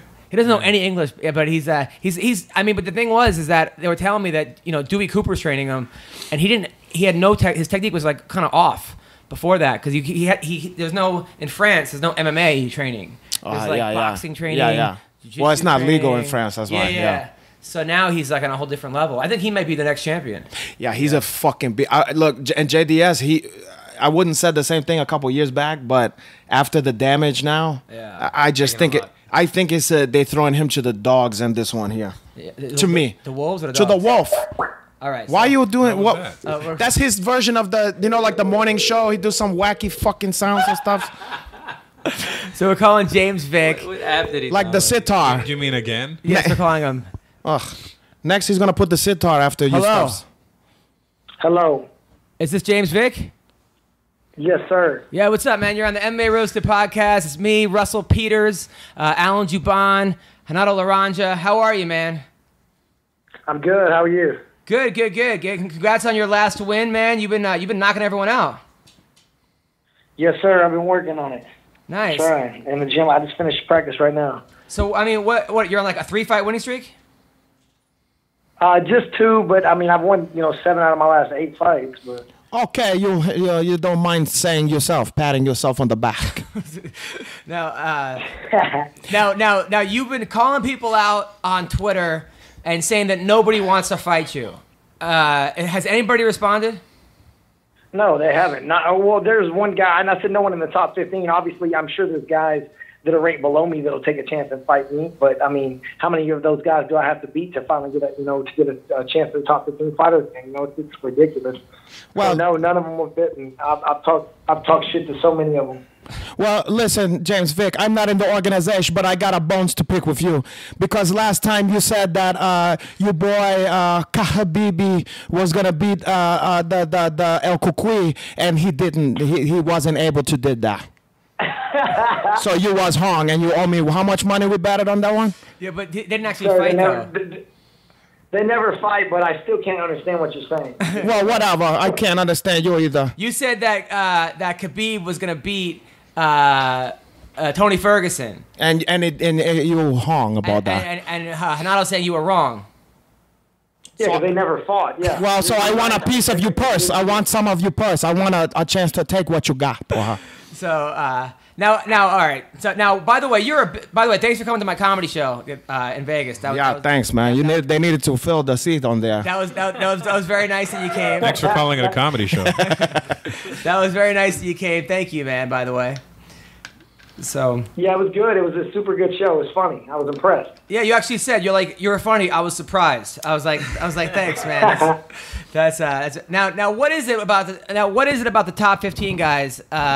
Like, do you think it's because you're so tall and you're boxing and your power and big? Is that why these guys don't want to fuck with you? 100%, because I'm bigger than half the guys at 170, more or less 155. I mean, but I've never missed a weight. I'm not cutting. I mean, I cut a lot of weight, but a lot of people cut a lot of weight. I mean, Chiesa, Kevin Lee, all those dudes walk around 190, 195 and cut down. I mean, if they can do it, why can't I? Kevin Lee I've never missed weight yet. Kevin Lee walk. But that's what it is, and basically the fact that half my wins are by submission also, so they know and every one of them that's ever taken me down, I've gotten up within 5 seconds. I always get back to my feet pretty much with relatively quick, and none of them, they can't hold me down and beat me. And I've submitted half the people I fought, and then I'm a better striker in my movement. I don't stand in front of people and get hit, and it's just, I mean, it's ridiculous, but I literally can't get not one top 15 guy to even acknowledge that I'm calling them out. They're acting like my name's not big enough or something yet when my UFC record's better than half of theirs. Yeah, but it represents more danger to them. That's why they don't want to. They say fuck that, Yeah, for sure. I mean, I understand. When I was in Vegas for International Fight Week, Sean Shelby told me he was going to ask Poirier to take the fight with me. And I'm like, yeah, right. Damn good well he's not going to take that fight. And then Pettis wins, and all of a sudden he wants to fight Pettis. And the same night Pettis won, I called him out on Twitter, said I'd whip his ass, and he didn't even reply. Of course they don't want to fight me. Well, I never even heard of Poirier. Who the fuck is that? Dustin Poirier. Dustin Poirier. Oh, okay. Yeah. So I don't know how the hell y'all say his name. Poirier. All right, so let's talk about some of the guys in the top 15. Wait, what weight class? I forgot. 155. Damn, you make 155. God, So how do you think you do against Kevin Lee? I'd whip his ass. I beat him. I already told him that. I mean, I'm cool with the dude. I'm cool with Kevin Lee, and we were hanging out in Vegas. They paired us up together. So, but he knows I want to fight. I told him, I said, I want to fight. I think stylistically I would beat him easily. What did he say when you said that? He just laughed. All right, what about Michael Johnson? I mean, we weren't talking shit to each other. I mean, when you're there and you're forced to ride on the van with the person, yeah. You got to be cool with the dude. Yeah, you're just having some fun. I don't have any problem with any of these dudes. I just want their spot. You know what I'm saying? Didn't Evan Dunham duck you too? Dude, I talked shit to this dude. I trolled this guy so bad on Twitter. Like, it was so bad. And this guy, he wouldn't reply. He wouldn't answer any of this. And then he finally said, okay, I'm fighting up, not down. My 4 wins in a row should justify that. But then his last fight was against a UFC debut guy. And then he was scheduled to fight Abel Trujillo. So Abel Trujillo is not too low for him to fight. But then I smoked Abel Trujillo on 2-week notice. and then all of a sudden I'm too low to fight. I mean, the dude was scared. I even posted a picture of it was like some random homeless-looking guy walking by when we was in Oklahoma City. I posted a picture, and I took a picture of him because the guy looked like Evan Dunham, and I was like, "Oh, thanks for accepting the fight." And people literally thought this was Evan Dunham. It wasn't even him, and I was trolling him that way too. And no one really wouldn't. He still wouldn't take it. Maybe you need to find like a friend of one of these big top 5 guy or whatever, and beat the shit out of him. You know what I'm saying? Like, take an easy one that's like a guy emotional like friend. Rocky 4? Yeah. And then he's gonna say, okay, I gotta take this one because I gotta fuck this guy up. You could be like Clubber Lang. Yeah. Well, Clubber Lang didn't. No, it was Drago that killed Apollo. Well, whatever. Yeah. Or Hot Lips, Thunder Lips, the ultimate male versus the ultimate meatball. What about who's that? Hulk Hogan when he was Thunder Lips? Oh, right. Right. All right. What about Michael Johnson? Yeah, I would love that fight. I mean, I like that fight for you. I like that fight for you. Coming off a loss, but I don't know how soon he's planning on fighting again because he had a war in his fight. I don't know how long he's planning on taking off, but yeah, I'll take that fight in a heartbeat. And what about Barboza? Yep, I would love to. But see, my name's not. Here's the thing is, I realized that's why I was calling certain guys. I haven't really called Barboza out because I know he's ranked so high that I would never get that fight. If I can't get a number 8 ranked guy, Dustin Poirier, to fight me, how am I going to get the number 3 ranked guy to fight me? You know what I'm saying? You never know. But I mean, yeah, you never know. But I don't see it happening. But I would take the fight in a heartbeat. What about Al? What about Al Iaquinta? Yeah, I mean, Al's my boy. You know, I told Sean that we didn't. That we really didn't want to fight each other because, you know, we were friends at the Ultimate Fighter house and we lived together and everything like that. Well, you live with another man? Then I think that, I mean, I don't know if I'm really supposed to say this yet or not, but, you know, they talked to us about fighting each other, and then Al ended up actually, I think I talked to him on the phone a few weeks ago. A couple weeks ago, he's actually injured now. So he has the injury where he can't fight for a while. What about you fight Al Iaquinta at La Quinta? So yeah, I'm looking at you. I mean, right now it has you ranked number 25 in the world as far as all fighters, but it has you behind. It has you behind like Jim Miller. Like that makes no fucking sense. Or I don't get it because so I was ranked number 5. They ranked me. UFC put me in the rankings as number 15 for 1 week, and then Justin Gaethje comes and wins. And then I said, I was talking shit to him on social media saying I'll knock this motherfucker out too. Of course, he didn't acknowledge it. And I told his manager, Ali, because me and Ali are really cool. I said, Ali, I said, I said, you Justin Gaethje's manager? And he was laughing. He's like, yeah. And I said, yeah, I'll tell him I want to fight him. And then Ali just started laughing. He's like, yeah, you want to fight everyone. And then, so then they put him in the rankings. And then Anthony Pettis beats up Jim Miller, who's 40 years old. And then they put him at 13. And then I call him out, and he won't acknowledge the fact that I want to fight him either. I mean, I have a 7-1 record in the UFC. Chiesa and Kevin Lee just fought. Chiesa was 7-2. Kevin Lee was 8-2, and they were both main events. They fought in a main event spot, and my record's better than both of theirs. Wait, I just had an idea. Acting like their career is just vastly ahead of mine. At this point, it's time to fucking fight. You know who they should put you to? You know that guy they call Hick Diaz? I think he's not the same weight class. He's lighter. Can you imagine? That's my boy. Yeah, that's my boy. But he just fought. He fights at 145, not 155. Yeah. But can you imagine the fucking after interviews of that one? No matter who wins. Drinking moonshine. Yeah, but it's gonna be nice. I like that one. So Alan, what advice would you give? We trained together in Thailand at Phuket Top Team for a few weeks. That's gonna be like Brer Habit. You guys, it's like Uncle Hemus and talking all about that mush mouth. So Alan, what advice would you give for this kid, James Vick? It sounds like he knows what he's doing. I mean, he's fucking beating people up 7-1 in UFC, and he's calling out the guys ahead of him. That's all you can do. I mean, like, when you're not a big name, and I don't mean that in disrespect, James. I mean that, you know how it is. They're giving these guys with the bigger names, with the lesser records, opportunities. So when you're not that big of a name yet, you just have to keep calling guys out and get that opportunity. When they give it to you, you just got to make the most of it. But he's doing the right thing, man. Call those guys out. And he's not, like he said, I call out guys all the time, but I don't do it in a disrespectful manner. I just want their spot. It's business. You know, they have what I want, so you got to make the fight happen if it's not happening. And the UFC loves that. The UFC loves that. Every time I talk to Sean Shelby, he's like, if you make my job easy and you create buzz around a fight, it's easier for me. So keep doing what you're doing, brother. Now, Russell Peters, the guy who sold out the, what was it, in Canada? Oh, the Air Canada Center? The Air Canada Center. How many people? 6 times. God, six times. How many people are going there? 16,000 a night. 16,000 people a night. So what advice would you give for this young... Where's James Vick from? From Texas. Fight in Texas, James.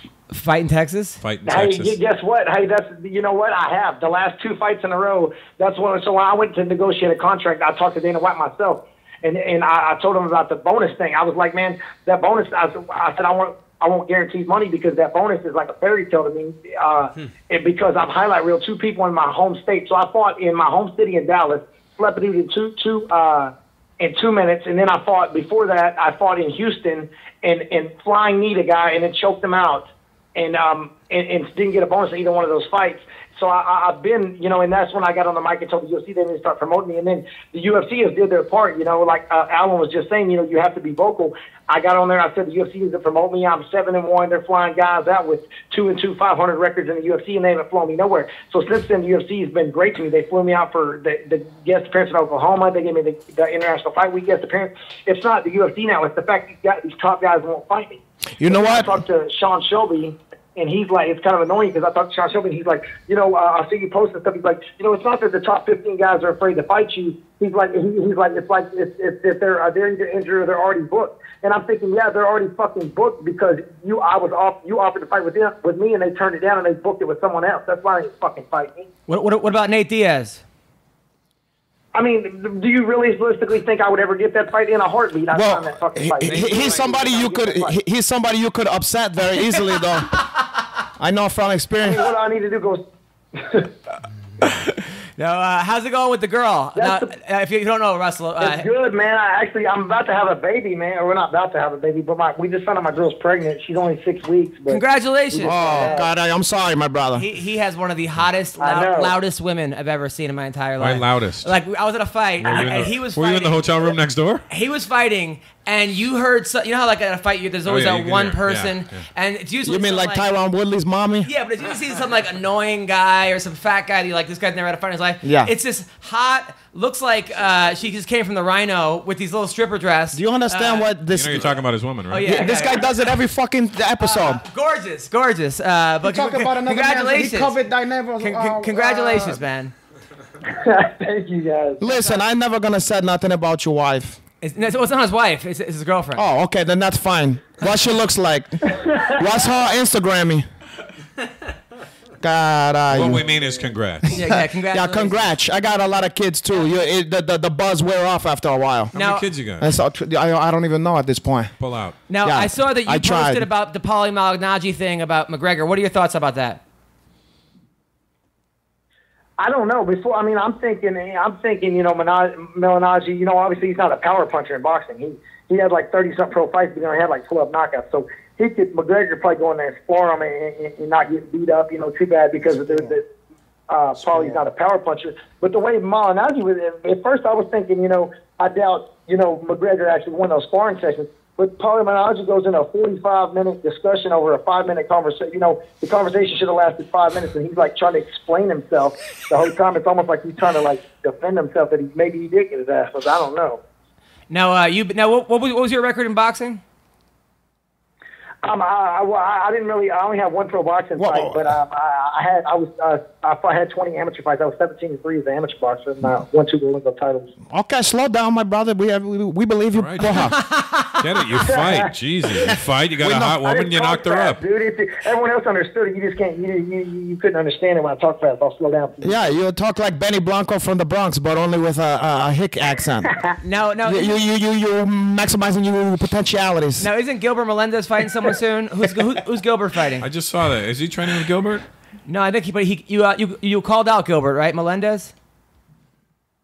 A while back. I thought he was China. A little ass dude ain't gonna fight me. He's fucking 5'6". Well, I don't know, man. He's fighting at 140. I don't understand that either. I don't understand these rankings. It's a joke to me. Gil Melendez is fighting Jeremy Stevens now at 145, so he's dropping weight classes, and they still have him ranked number 15. And at 155 when the dude is like 1-4 in the UFC and hadn't fought in a year and a half or 2 years. And got popped for shit as well. Well, it don't fight for 2 years and has won 1 out of his last 4 fights in the UFC and now is still ranked number 15 in the world. It's ridiculous. Well, it's show business. It don't work like mathematics. You know what I'm saying? It's just it's money. Yep. You can't expect it to work like that. Now, the one loss that you have in the UFC is to Beneil Dariush. Do you want that rematch?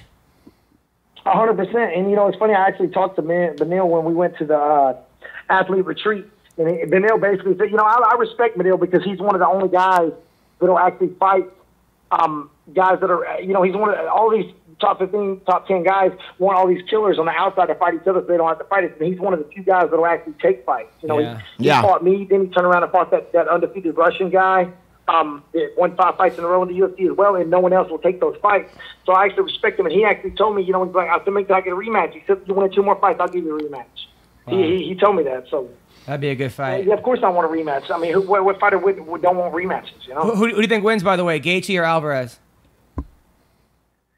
I mean, I think, you know, I have a crazy theory. It's not delusional, but I think, you know, Alvarez is unless he catches him something, you know, maybe a looping wild punch like he did Dos Anjos, I think he gets broken down and Gaethje beats him, and I think he's a sacrificial lamb for Gaethje.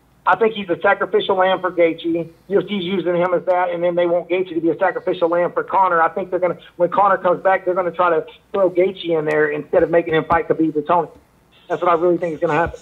I think that's a good. Oh, go ahead. Do you believe on that theory? I actually wasn't paying attention. Right, you know, Alan, that theory? Probably him, true. But you know what? I was the one paying attention. I actually agree 100%. Now, the only thing I won't agree with is that Alvarez is a sacrificial lamb. I don't think he's to that status, but I think if I had to maybe bet, I'm gonna say that, and then for sure they will all the how it's play out with Conor McGregor and all that shit. I agree. Yeah, but I don't know about a sacrificial. I give Alvarez a little more credit than that, porra. Yeah. No, I don't think that he thinks he's a sacrificial lamb. I think the UFC's trying to use him as that. I mean, that doesn't mean he might not go in there and spoil the party, but I do think that unless he wins early, he's going to get broken down. I do think that. But I don't understand. Another thing I don't understand is why. Like, I know I saw Gaethje on there, you know, on the post-fight thing, talking about, oh, you know, I'm a promoter's wet dream, this and that. Yeah, he's an exciting fighter, but I don't know why they're spending all this money promoting this guy when he's 1 or 2 fights away from getting put straight to slink the way he fights. But I think he the way he just takes damage like that. And then you just spend all that money promoting to do for no reason. Well, but they also know that kind of guy puts ass in the seat. You know what I mean? And yourself too. But he just came at the perfect time. You know, like that situation was tailor-made for him. If he could win and look like he did, it was a magical, like a good situation for him, a promotion for him. Yeah. Oh, for sure. And he, you know, he built his name in World Series, which is based out of Vegas. So he has a huge fan base in Vegas. Like he sold they sold like 800 tickets in Vegas. Dang. I'm outside right now, and there's a train coming by. Where the fuck you work on the train on the Hell Road? No. All right. What happened? There's a train coming by. So you said what? Okay. Well, listen, James. You work. Listen. Congratulations on the baby. You're gonna get a fight. Someone's gonna fight you. Right? Yeah, they're treating you like the Michael Vick of this game. I actually talked to Sean, and I wanted to fight twice this year. That's probably not gonna. I mean, 2 more times this year. For the rest of the second half of the year, that's probably not gonna happen right now. So I think I'm looking at probably. I talked to him today. He's saying November, which I wanted to fight in August already. You got to fight in November. Well, November's MSG, so maybe you get to fight at the Garden. Yeah, I'm thinking he offered that, but I asked him if I could fight on the Virginia card instead because, first of all, I don't want to fight on the big card and not have a chance to win a bonus because you get screwed out of bonuses, you know, when you're on big cards, no matter how great your performance is. And then Virginia is actually like 2 hours from my training camp, so it's, you know, I have a lot more fan base there. From all my teammates in Maryland. Got it. And you sound more like you belong in Virginia. Yeah. True. I've never even been to New York, man. You never been to New York, boy? I'll tell you what, boy, you'd have a great old time down there. Well, listen, James. Well, thanks for calling to the podcast. Have a good weekend, and congrats on being a dad. Hey, thank you guys. I appreciate it. Okay, Paul. We catch up with you later. All right. That was James Vick. Later. Wow. That was James Vick. Well, he is a disgruntled young man who is poor and at the end of his hope. What are you talking about? I'm kidding. He's a nice kid. He have a good sense of humor. He's just so fired up all the time. But he got to find a way. Look, he's not going to get a fight by just complaining about it. You know what I'm saying? He have to be strategic and look at what, you know, like we was talking about Clubber Lang. Look how he did. He campaigned for that. Well, him versus Kevin Lee would be awesome. It would, but no way Kevin Lee don't want nothing to do with that fight. What's the upside for Kevin Lee? Nothing. No. Yeah. You know what I'm saying? You can't blame. He's in a tough spot because you also can't blame these guys. What the fuck is in it if the whole thing is to make money and take other people's spots? Yeah. Why are you gonna fight backwards? You know what I mean? Yeah. To help this guy out. You know what I mean? Right. So it's not. I mean, you know, he's not harmed, but also the fighters is not harmed. I mean, yeah. You're gonna fight him if you could make more money fighting the next guy in line. No, but that's why it has to be more of a sport than a. But it's not. Right. You know what I'm saying? You could say, oh, the entertainment business, boy, it should be based on who's better actor and shit like that. Look, that's not how it fucking works. You could, I get it. I understand. You know, pray to. Speaking of which, so different topic. So my wife has not seen some classic movies. Like she never saw Coming to America. Yeah, no shit. All the girls don't see it. Rarely do the girls know the good movies and shit. So last night, I'm like, all right. I DVR'd like 5 movies. I'm like, it was like our date night, and one of them was like Naked Gun. Okay. She never saw Naked Gun. She never saw High Fidelity. You could do without High Fidelity. Yeah. That was a good movie. But that's not like oh shit. I got that one in the you know. Rocky IV. Okay, you gotta show that one. Did you see 1 to 3? And like, Probably not. No, but so you can still see Rocky IV. Jumped in at 4? Yeah. Nah, you can't do that because the romantic one is to see the first one. The first one, Exactly. but the second one was. The second is I do without that one, but the first one you can't miss the first one. I go 1, 3, 4, 5, and Balboa, then Creed, all in a week. Wow. Yeah. Wow. She loved it. She loved it. Like And then like Taken. She never saw Taken. So I was going to see Taken, right? Taken's fine, but does she need to see that? I don't know. No. So anyway, I'm like, she's like, you know what? I'm going to decide what I want to watch. So I gave her those 5.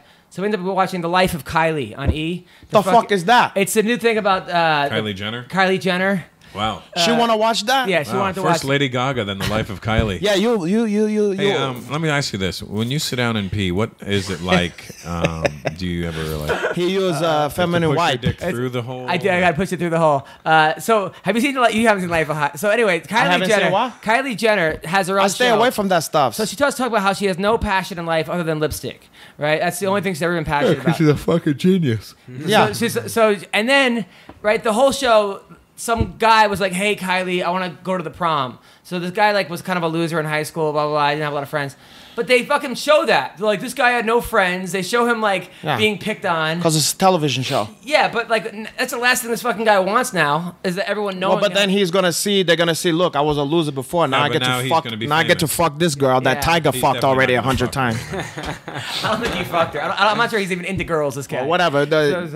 But yeah, I think he have sugar in his blood. The Tiger. Yeah, so Tiger exactly. So I watched that. Tiger, he does look like he has a little sugar in his tank. He does. Who, Tiger the rapper? I can't call him a rapper. The mumble. Bumpy Yeah, exactly. You know, that's also. That's one of my beef too. The kids these days. I don't care if you want to do the mumble haps and all that stuff, but you know what? Don't call it hip hop or hap or anything. It's a different stuff. What did this shit call it? Something else. How come Rock and Roll have about 1,000 different kinds? Genres, but this is just hip hop. It's not even the same universe as the stuff that my brother Bumpy Knox and Big Shug and Guhu and Premier. You know what I'm saying? And even the stuff that they did before they moved from Boston to Brooklyn. Yeah. Okay. And even Scientific and all these other. No, I agree. And Edo G the Bulldoggy. And Del the Funky Homo Sapien? Really passionate about this. Well, because it's something that really upset me. I don't, when I see this stuff and then they call it hip hop, no, you can't compare. It bothers me. You can't compare any of this stuff. Little Yachty to Tribe Called Quest. Little Yacht. And these people, you know what? One fucking guy, I don't know what's the name of this one kid. They're all little or young or Migos? whatever. You know how they do stuff that's not even, they doing just gibberish? Yeah. They go, Anna will, but Jenna hit say, and then shit like that. And then they go, yo, you don't have skills like that. And he goes, it's not about that. It's not about this anymore. It's about energy. Oh, that's what's there. Joe Budden hates them all. Joe Budden gets all angry. Yeah, it's about energy and stuff like. No, it's a different. Whatever you're doing, that's different. That's not in the same. Call it something else. What would they call it? Right. Like shit anything else, but it's not. It's not hip hop. It's not what you think. That's what. But other people would say, listen, you have to evolve, and this is. Yeah, this is not an evolution. This is not an evolution. That's a devolve. This is a devolution. Yeah, it's an offshoot. I'm just saying that, like, look. I'm a stand-up comedy. I'm a purist. I'm a joke teller. But somehow we took a left, and it became like storytelling 101, where laughs don't matter. And I'm just like, what the fuck? And like, hey, I'm just gonna read this shit off my notebook, and it's not even comedy. Okay, you got an argument. I understand. No, now we've gone from mumble raps to underperforming. Now that's the new style of comedy. Is that? Yeah. Like I don't give a fuck. These are my jokes. I'm not gonna. I know they're written so well. But that's so yeah. Yeah, but that's not taking any chance. You know what? That reminds me of certain actors will do that, and they think that being casual and being like they don't give a fuck is good acting. Because they sound like they're really talking. It's worse than alternative comedy. It's worse. And have it, and your kids enjoyed that one and all that shit. But don't put that in the same. You destroying. Panda song's pretty good though. Panda. I don't give fuck that shit. Oh my god, I did a corporate gig with that designer kid. Really? Was he like nice? A month ago. Oh, he's a fucking retard. I didn't even talk to him. He was doing the rehearsal. And he was full on, like going all out. That one song's pretty good though. The Panda. Panda was good, but that's it. That's the stuff that all of them. I got hosed in Atlanta. The stuff, the stuff that pissed me off is they don't have any respect for the guys. None. You know, they got no respect. Or you guys doing some hiding some lyrics over here. No, you're absolutely right. You're absolutely right. But wait, what? But this week, by the way, I got tickets to go see Bobby Brown. Okay, now you're talking. Bobby Brown is performing with New Edition? Keith Sweat. Oh God, right. Monica and Brandy. Okay, nice. But not as good. But Rome. okay. Rome. Home. Why would Rome be on there? R-O-M-E. Rome. Yeah, I remember Rome. He had one song. And Rough But he's gonna Ends. play the fuck out of that one. Rough Ends was better than Rome. And Rough Ends. They're all playing. What an interesting. It's in Long Beach. $50. I got tickets. That's not bad. $50. See? Yeah. Wait till you see the fucking $300 crowd. for one Lady Gaga. Yeah. Yeah. Pretty much. Exactly. I'll take hits from the '90s for 50, or Lady Gaga 50. for 300. Alex. Yeah. One of the best concerts I ever went to was like an old school hip hop show. They had like everybody you could fucking think of from the old days. Yeah. And it was just one tick. I can't even remember how much. It was fucking 3 songs by the best guys you ever seen. The best concert I've ever been to, and I've been to the Rolling Stones, I've been to some good concerts, but the best one I've ever been to was DMX. DMX put on a show. Well, the irony. And a fucking half. DMX was the last performer on this one, and everybody was dynamite. DMX came out with a bottle of Hennessy. Oh, I know what show you went to. Going like this. I know and what show you went to. But the best show. You went to the Art of Rap tour. Something like that. And the first guy killed it, and he should have been deeper into Special Ed. Yeah. Special Ed, the people didn't even showed up yet. Special Ed was doing his fucking thing on there, and nobody knew the song except me. I feel bad for DMX. He just got caught again with cocaine and that's surprising. And tax evasion. No, not him, not DMX. But it was. I don't think he's tax evading. He's just not tax paying. He's just he don't even. It's not on his head. I don't think he's like, I gotta hide this money. It's more like, oh, what? I gotta pay. I forgot to pay. I'll tell you, that concert, he'd be like, it was like he'd be preaching for like a minute of like, gee, the Lord says this and blah blah blah, followed by love my bitches. Fuck like it was the most uneven. But well, that's the way it goes. The energy. Yeah. He had everybody going ballistic. I mean, from I'd never seen a concert from start to finish that was the energy of DMX. Well, I'll tell you, Cameo was a close second because carajo, I saw them at the Hollywood. Was Cameo here? A couple years back, I saw them that when they used to have the Haze track. Yeah. They came out there with cheap tickets and they was open for more exactly, and there was Hollywood Park. Oh yeah. But he said it like that Hollywood Pork. What was the best? Where you He's from Louisiana, and the bone. Yeah. What was the best concert you ever been to? French last name. Yeah. Alan, what was the best you ever been to concert? I haven't been to that many, man. I haven't been to that many concerts. Cotton Eye Joe. About it, man. Well, I'll go back to mine when I was talking. It was there was open for Morris Day and the Chime, which was also nice, but Cameo was even better for her. Cameo had way more songs. Do It in the Butt. Yeah, better songs. Yeah, huh? Was it Do It in the Butt? Was that him? No, that was EU. Oh. No, yeah, that's no. You thinking of? Oh yeah, that's EU. Yeah, that. Do It in the Butt. EU. Yeah. OEOEO is Jungle Love. Oh, that's more. No. Yeah, Jungle. You know what was that the one. best you ever been to? Best concert? It would be Kiss in 1982. For you? That's so funny, man. Wow. I was the first concert I ever went to was Kiss, and I was gonna say it, but I was like, that shit's so old school, man. Really? Well, yeah, it was why fun not? When I was I saw Kiss when I was 11 or 12. Yeah, I heard that's a hell of a show. I remember being that there. was their last tour with makeup. Ah. Oh, really? Then I went to the first tour without makeup, which was a year later. Oof. And then I went in '96 to the reunion tour. Wait, they brought it back? People don't know that I'm actually a big Kiss fan. So is Eddie Bravo. That's his I favorite. saw Kiss and Motley Crue. I saw that in Australia. I saw it in Irvine, but it was weird. Like Gene, they had him on he was flying around the air. Yeah. He was like 70, and I was like, people were worried he was gonna die. It was it's a sad. They were more worried that the cable was gonna snap.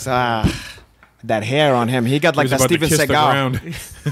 He have a Steven Seagal haircut. Speaking of which, guys, I'm on Pluto TV. Pluto TV? Yeah, Pluto TV tonight and next week, where I'm going to be watching old school Steven Seagal movies and roasting Steven Seagal movies. I like that's a dream Pluto job. TV, it's yeah. What is this Pluto? You can get it on. It's on the Fight Channel. You can get it on Apple TV, Roku. Wait, the Fight Channel in Canada? No, the Fight Channel on Pluto TV. There's a channel in Canada called the Fight Channel. I know that. Yeah, this is that different one. It's on. You can get it on Apple TV, Roku, Amazon Fire, Android Web, and iOS. So nobody's watching. When we can watch that? When can we watch? It's just gonna be up there. 8 o'clock. Just some puto is gonna be watching. Sure, yeah, tonight. Only puto only. Tonight, the one I watched tonight was You Will Tonight You Die. No, what was the name? It was tonight. I'm Adam Hunter. Hold on. You're watching Steven Seagal, the movie called Today You Die. Today You Die. Hopefully his next movie will be called Today I Diet. Yes, Today You Die. Yes. Where do you shot that one in the Catskills? They serve potato salad. Pops out of the back. Dude, you know who's in the movie? Steven Seagal's in the movie with Tretch. With Head Skelton? With like Tretch. Tretch is in it too. Is this a Tretch movie? Tretch from Yo, Body by Tretch. Nature. Yo, that's one of your homeboys. Tretch is in a group with Bumpy. You seen? Really? You seen? Did you see the science fiction movie he did? That's kind of like Pacific Rim. It's interesting stuffs. It's like Shark. He actually, compared to Steven Seagal, he's the best actor in the world. Oh, by the way, I'm telling you, this dude, he steals the movie. He steals the movie. He steals the movie. Yeah, you're trying to talk like him? Hey, why you trying to talk like that? That black people don't talk like that. He stole the movie. I'm telling you, Tretch in this movie kills it. Him and Steven Seagal. He's Diesel too. Still, he's in good shape. That fucking they guy. Break out of jail and like it's. Just I can imagine. Yeah, by the way, he was at that concert. Naughty by Nature was at that one I was talking about. He killed it too. He gave a lot of energy. I just had them on my show in I heard in the Montreal. opposite. My friend said that they performed at the ESPYs, Naughty by Nature, and the whole time they were criticizing the ESPYs for not booking them earlier. They're like, yo, this is the 26th anniversary of ESPYs. Guess what? We've been around for 26 years. This is the first time we were Wow, they didn't do that at the one I saw. That was a good stuff. Who knows? That's even true. Anyway, Takanori Gomi's fighting again against Don Kim. He's been knocked out, what, 4 times now? And he's going to get knocked out again. Like, Don Kim is not to be I think it's the other Don King. It's the Don King? No, Don Kim. It's the 2 Don Kims. Well, which dong is? So it's a Korean fighting a Japanese? It's not the big dong. It's the small dong. Little dong. Yeah, little Don Kim. Leave me out of this. Well, I don't know which one is which. Who's the fucking stun gun or whatever? That's the bigger one. Okay, who's the other one? That's the smaller one. What his name? What his nickname? He gotta have a nickname. I don't know his nickname. Calby. Little Dong. Why there's no Indian fucking UFC guy? There's a friend of mine, Gary Saint Lion Mangat. He's what? His name is Gary Saint Lion He calls Mangat. himself Saint Lion. Why that's Saint Lion? What that means? I don't know. That's his name. You ever seen these? He's a good fighter though. He trains with Demetrius Johnson all the time. No shit. So he's a little guy. He tours with Red Lion, the rapper. Yeah. Oh, Head Lion. Mad Lion. Mad Lion. Yeah, Mad Lion. Yeah, too many sucker, not enough time. Yeah, dude, that was a good song when you wanted of course it was. Chicks. Like that when that song came on Of the course. you were like, oh my goodness. They was do the Remember butterfly. The video of you dancing at your wedding. That was good. Yo, that was. somebody missed my wedding, by the way. Wow. Myself, yes. Why you brought that up? I was working that weekend. Yeah. It was something crazy I had to do. It wasn't like something I could get out. You were like in Miami at the Improv with Chris or something. Orlando. Come on. I know, but it was my first gig back. Dude, this is like the funniest guy ever. Like, my friend wanted to book him for like $100,000 or something, and he's like, I don't know if I want to do it, but I want to come to your dime bar. I'm like, why are you the dime? He's like, because you're my friend. I don't know that fucking guy. I like that, but that's heel. Is that heel friend? He's like legitimate. Like, yeah. But did you see the Contender series with Snoop Dogg? I only seen little. He's getting out of control with this. I haven't watched it. I'm not surprised. He was making fun of Cormier for crying. Oh no, that's a no. I don't like that shit. And now he's been talking. He's like, I don't like that. In on him. He's like calling him a punk bitch. Nah. I think he's overstepping his boundaries, man. Like he doesn't. It was funny at first. You gotta respect the game. You can't do that. Exactly, man. That's not those guys put their fucking ass on the line. He's a nice guy too. He's a nice guy and one of the toughest. I mean, you know how undersized this fucking guy is to be in there. And he's been through a lot, man. You know. Yeah. Come on, man. Snoop needs to sit Snoop down and be like, listen, like you being funny and stuff, but you have to be respectful. Because like even when guys get knocked out, he's like, man, you a bitch or whatever the fuck he's saying. It's like, come on, man. And also when somebody's knocked out, I seen guys, you don't know where the fuck you at. You come up, you're scared. You don't know what the fuck is happening. You know what I'm saying? I remember a friend of mine got knocked out, and he's like started crying and shit. It was like a baby. You know what I'm saying? Like, but it was like he was disordered. He didn't know what the fuck was happening. I'd be shocked if they continue it, man. If into like a season 2 and bring back Snoop Dogg. So UFC fight night coming up. I'll have you guys all here. Volkov or Stefan Struve. Volkov's the guy that beat. Volkov. You know who he is? Yeah. He beat Roy Nelson. Stefan Struve's. He's just tall. I'm going with Volkov. Volkov is still fucking 6-7 feet tall. Stefan Struve. Yeah. Volkov is still fighting. Roy huh? Nelson knocked out Stefan Struve. Yeah. A lot of guys knocked out Stefan Struve. Yeah. But he and he's kind of a dick. But he beat Stipe Miocic. He beat the champion. Then. Yeah. He wouldn't beat Stipe now. I don't think so. And the only thing he would be steeping is tea. So Jermaine Durandame, my girl, is fighting Marlon Renault. She's a school teacher, hot, the Belizean bruiser. Yeah. I like that one. Yeah, she's fighting. Yeah. She's fighting GDR. She's a little older, maybe, but she have a nice. Yeah, she's mixed. She look Creole, porra caralho. Yeah. She's hot. Yeah, Speaking his language. Though. Oh yeah, I meant. Oh, okay. I thought I was talking about the brother over here. You know? So who do we like in that fight? GDR or Marion Renault? Marion Renault. No. Who's the Belizean one? That's Marion Renault. Yeah, that one I take that one. But GDR is fucking sick. Which one is that? She's the one that beat Holly Who's Holm. that one? She was 69-0 as a kickboxer. Oh, Joman. She that's different. That's different. When she vacated the title. Ooh, now I gotta think about that one. I gotta think about that fight now. Yeah, she's a beast. Yeah, Right, that's Leon a tough Edwards is taking on Brian Barberena. Who Babahino? He's the guy that beat Sage Northcutt. Tough guy.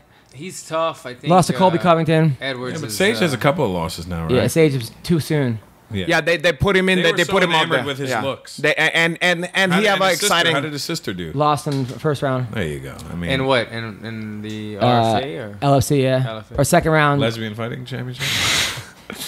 I mean, that's what most of them are. You Anyway. should see them scissor. All right, so those are the ones. They do Sancho or whatever, Sunshine. But the big fight, UFC 215, which I think is a good card. People are complaining about this card. I think it's a good card. I know that it's headlined by Ray Borg versus Johnson. Ray Borg, Cyborg's brother. Yeah, that's Demetrius Johnson. He's the I know who pound for pound the best fighter in the world right now against Ray Borg, who has nothing to lose. He's this kid from Albuquerque. Everybody who fights Demetrius Johnson has nothing to lose. except for the fight. But Ray Borg could pull off an upset, but it's highly unlikely. Who do we like in that card? That's Johnson all day. Who else is on that card? All right, Amanda Nunes versus Shevchenko. Oh, finally. Oh Yeah. What was her deal, dude? Nunez? Ooh, I can't wait to see. Yeah, I want to see that She shit. got scared? Emotional? No, she didn't get scared. And I talked to her trainer, who said she was looking great. And she came to my comedy show. And Monday. then she what? She got a stomach flu or some the shit? comedy show did her in. Your comedy made her sick I to her think stomach. You know what? I'm happy she did that because so many fighters I talk about. Yeah, something was off with me that day or that week, but I didn't want to pull out of the fight. And you know what? Maybe it's good she did pull out of this fight. Good for her, not good for the rest of the fans people. got fucking pissed. But Nunez, Shevchenko, who do we like? I'm going to go Shevchenko. I'm going the same way. Alan? She gave her a battle in that first fight. Yeah, I was there. And she's gotten better. She's gotten better. She beat my girl And Pena. I feel like Amanda's kind of feeling herself right now. And that's when you get knocked out or lost. Yeah. Now, having said that, it could go the other way. Exactly. I mean, that's a tough one to bet on, but yeah. Also on the card, Ngannou versus Dos Santos. We're all picking Ngannou, right? Yeah, Ngannou, not because I prefer. love I Dos just Santos, but, Jeremy Stevens, Melendez. wait. Gilbert I'm Melendez. Gilbert I'm Melendez. going with Gilbert because he's my buddy. Really? But also Gilbert just because of fight IQ. Like he know how to grind out that win. You know, and he fought the who's who of everybody. Rafael Dos. Who you like in that fight? Man, I'm gonna go on a limb and go with Stevens. Just for that one punch. You Yeah, I haven't son seen of Gilbert a in forever. bitch, Man. how When's dare the last time you. he fought, man? Also Neil Magny versus Rafael Dos Anjos. That's a tough one. Oh, Rafael's on the other side of his career now. Yeah. I Neil feel- Magny have the size too. He's not a small guy. And Santos had that bad loss. Yeah, so we're picking Magny, but Magny got fucked up by Larkin. His last fight. Lorenz Larkin is a creme de la fucking. He's one of the So most is Dos underrated. Anjos. But Yeah, but remember how he DeSantis got is on the other fucked side up? of Yeah. that. Down with it. Lorenz The cream's is still the going cream this is way. still starting to curdle a little bit. By the way, is Bubba Jenkins at your gym? Yeah. How's he looking? Love having him there, man. Black House has been evolving, man, because having having Bubba there all the time now, having Tony Ferguson finally start dropping in, having Cobrinha there all the time, training for ADCC. We've got all these different. We've already got the Black House crew, the guys, the bodies, the big professionals. Machitas. But now we've got these other guys coming all the time. Well, now you have an actual black guy at the fucking place. About time. How's Bubba looking? Good, man. Bubba, I like training with Bubba, man. I haven't, he seems like a guy that has kind of jumped around from gym to gym. Yeah, because he has. has. Why that is. I don't know if he's kind of gotten to it with guys or the different side of him. But the side that I've seen, I know him through the show, obviously, but training with him is different. Because the first time, it's funny, the first time I saw him at Black House, I think we had never trained together. He thought there was gonna be a different side of me too. He was like, "Oh, what's up, Jouban? Where's the TVs and where's the cameras at, man?" Like he thought I was like, I think he underestimated like how hard I really train. And so we battled, and he's a phenomenal wrestler. He gets the best of me in wrestling. But I think he realized a lot more respect that I'm in there to grind it out. He was a Division I national champion wrestler, and I have a lot of respect for him because he goes in there, he practices what he preaches at the end of every class. He's doing inspirational speeches for us, and he's showing us little details. So I love having him, man. I hope he sticks around. I think it'll be beneficial for him too. So Sarah McMahon versus Vieira. Vieira's a girl that she's undefeated, beat Ashley Evans-Smith. Looked really good from Brazil. I go Sarah McMahon. Yeah. Did you ever get to bang McMahon or no? Nah. No, she won a relationship. Really? I can't do it. What about Alyssa? People want to know if you banged her.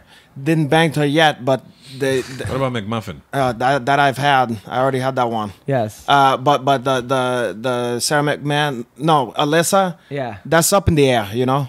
I think one day if both of us is in squarely. Okay. We're gonna end this in 1 minute. But finally, Cejudo versus Wilson Hayes. Oh, I'm gonna go Cejudo. Henry. Yeah. Oh, Hank, I like versus Hayes. Yeah.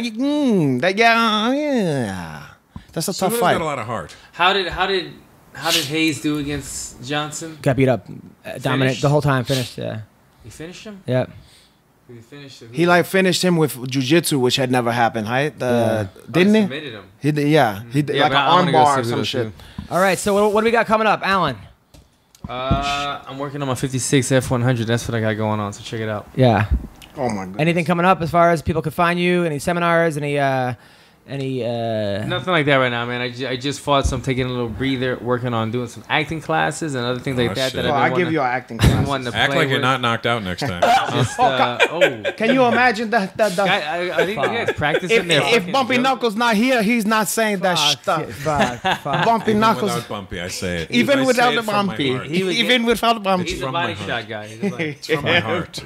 Nah, man, I'm enjoying some me time with the fam. Russell, what do you got coming up? Well, if Alan doesn't hit me, it'll be my.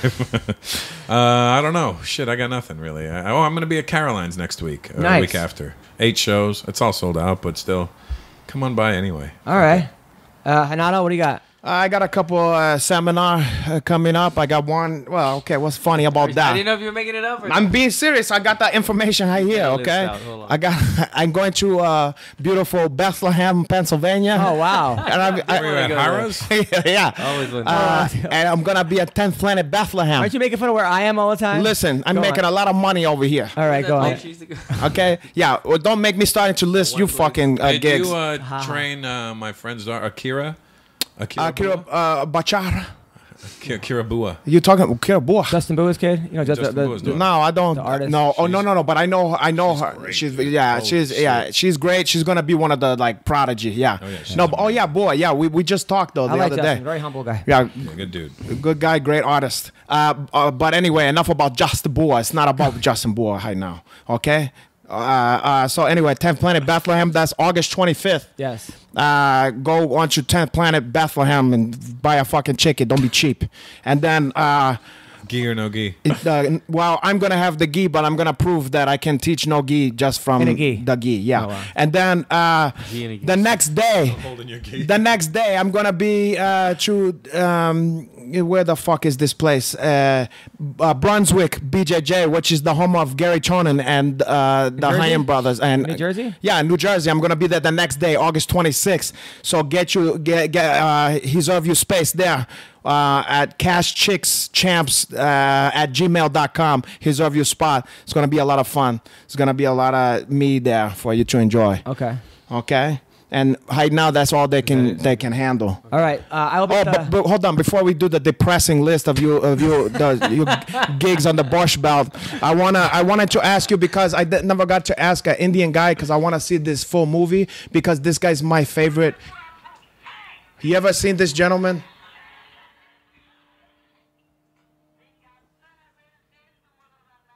This is a South Indian movie. Please tell me, who's this man? I don't know. It's a Tamil movie. I don't know about that stuff. All right, back to my. If Bollywood would be different. He's doing kung fu.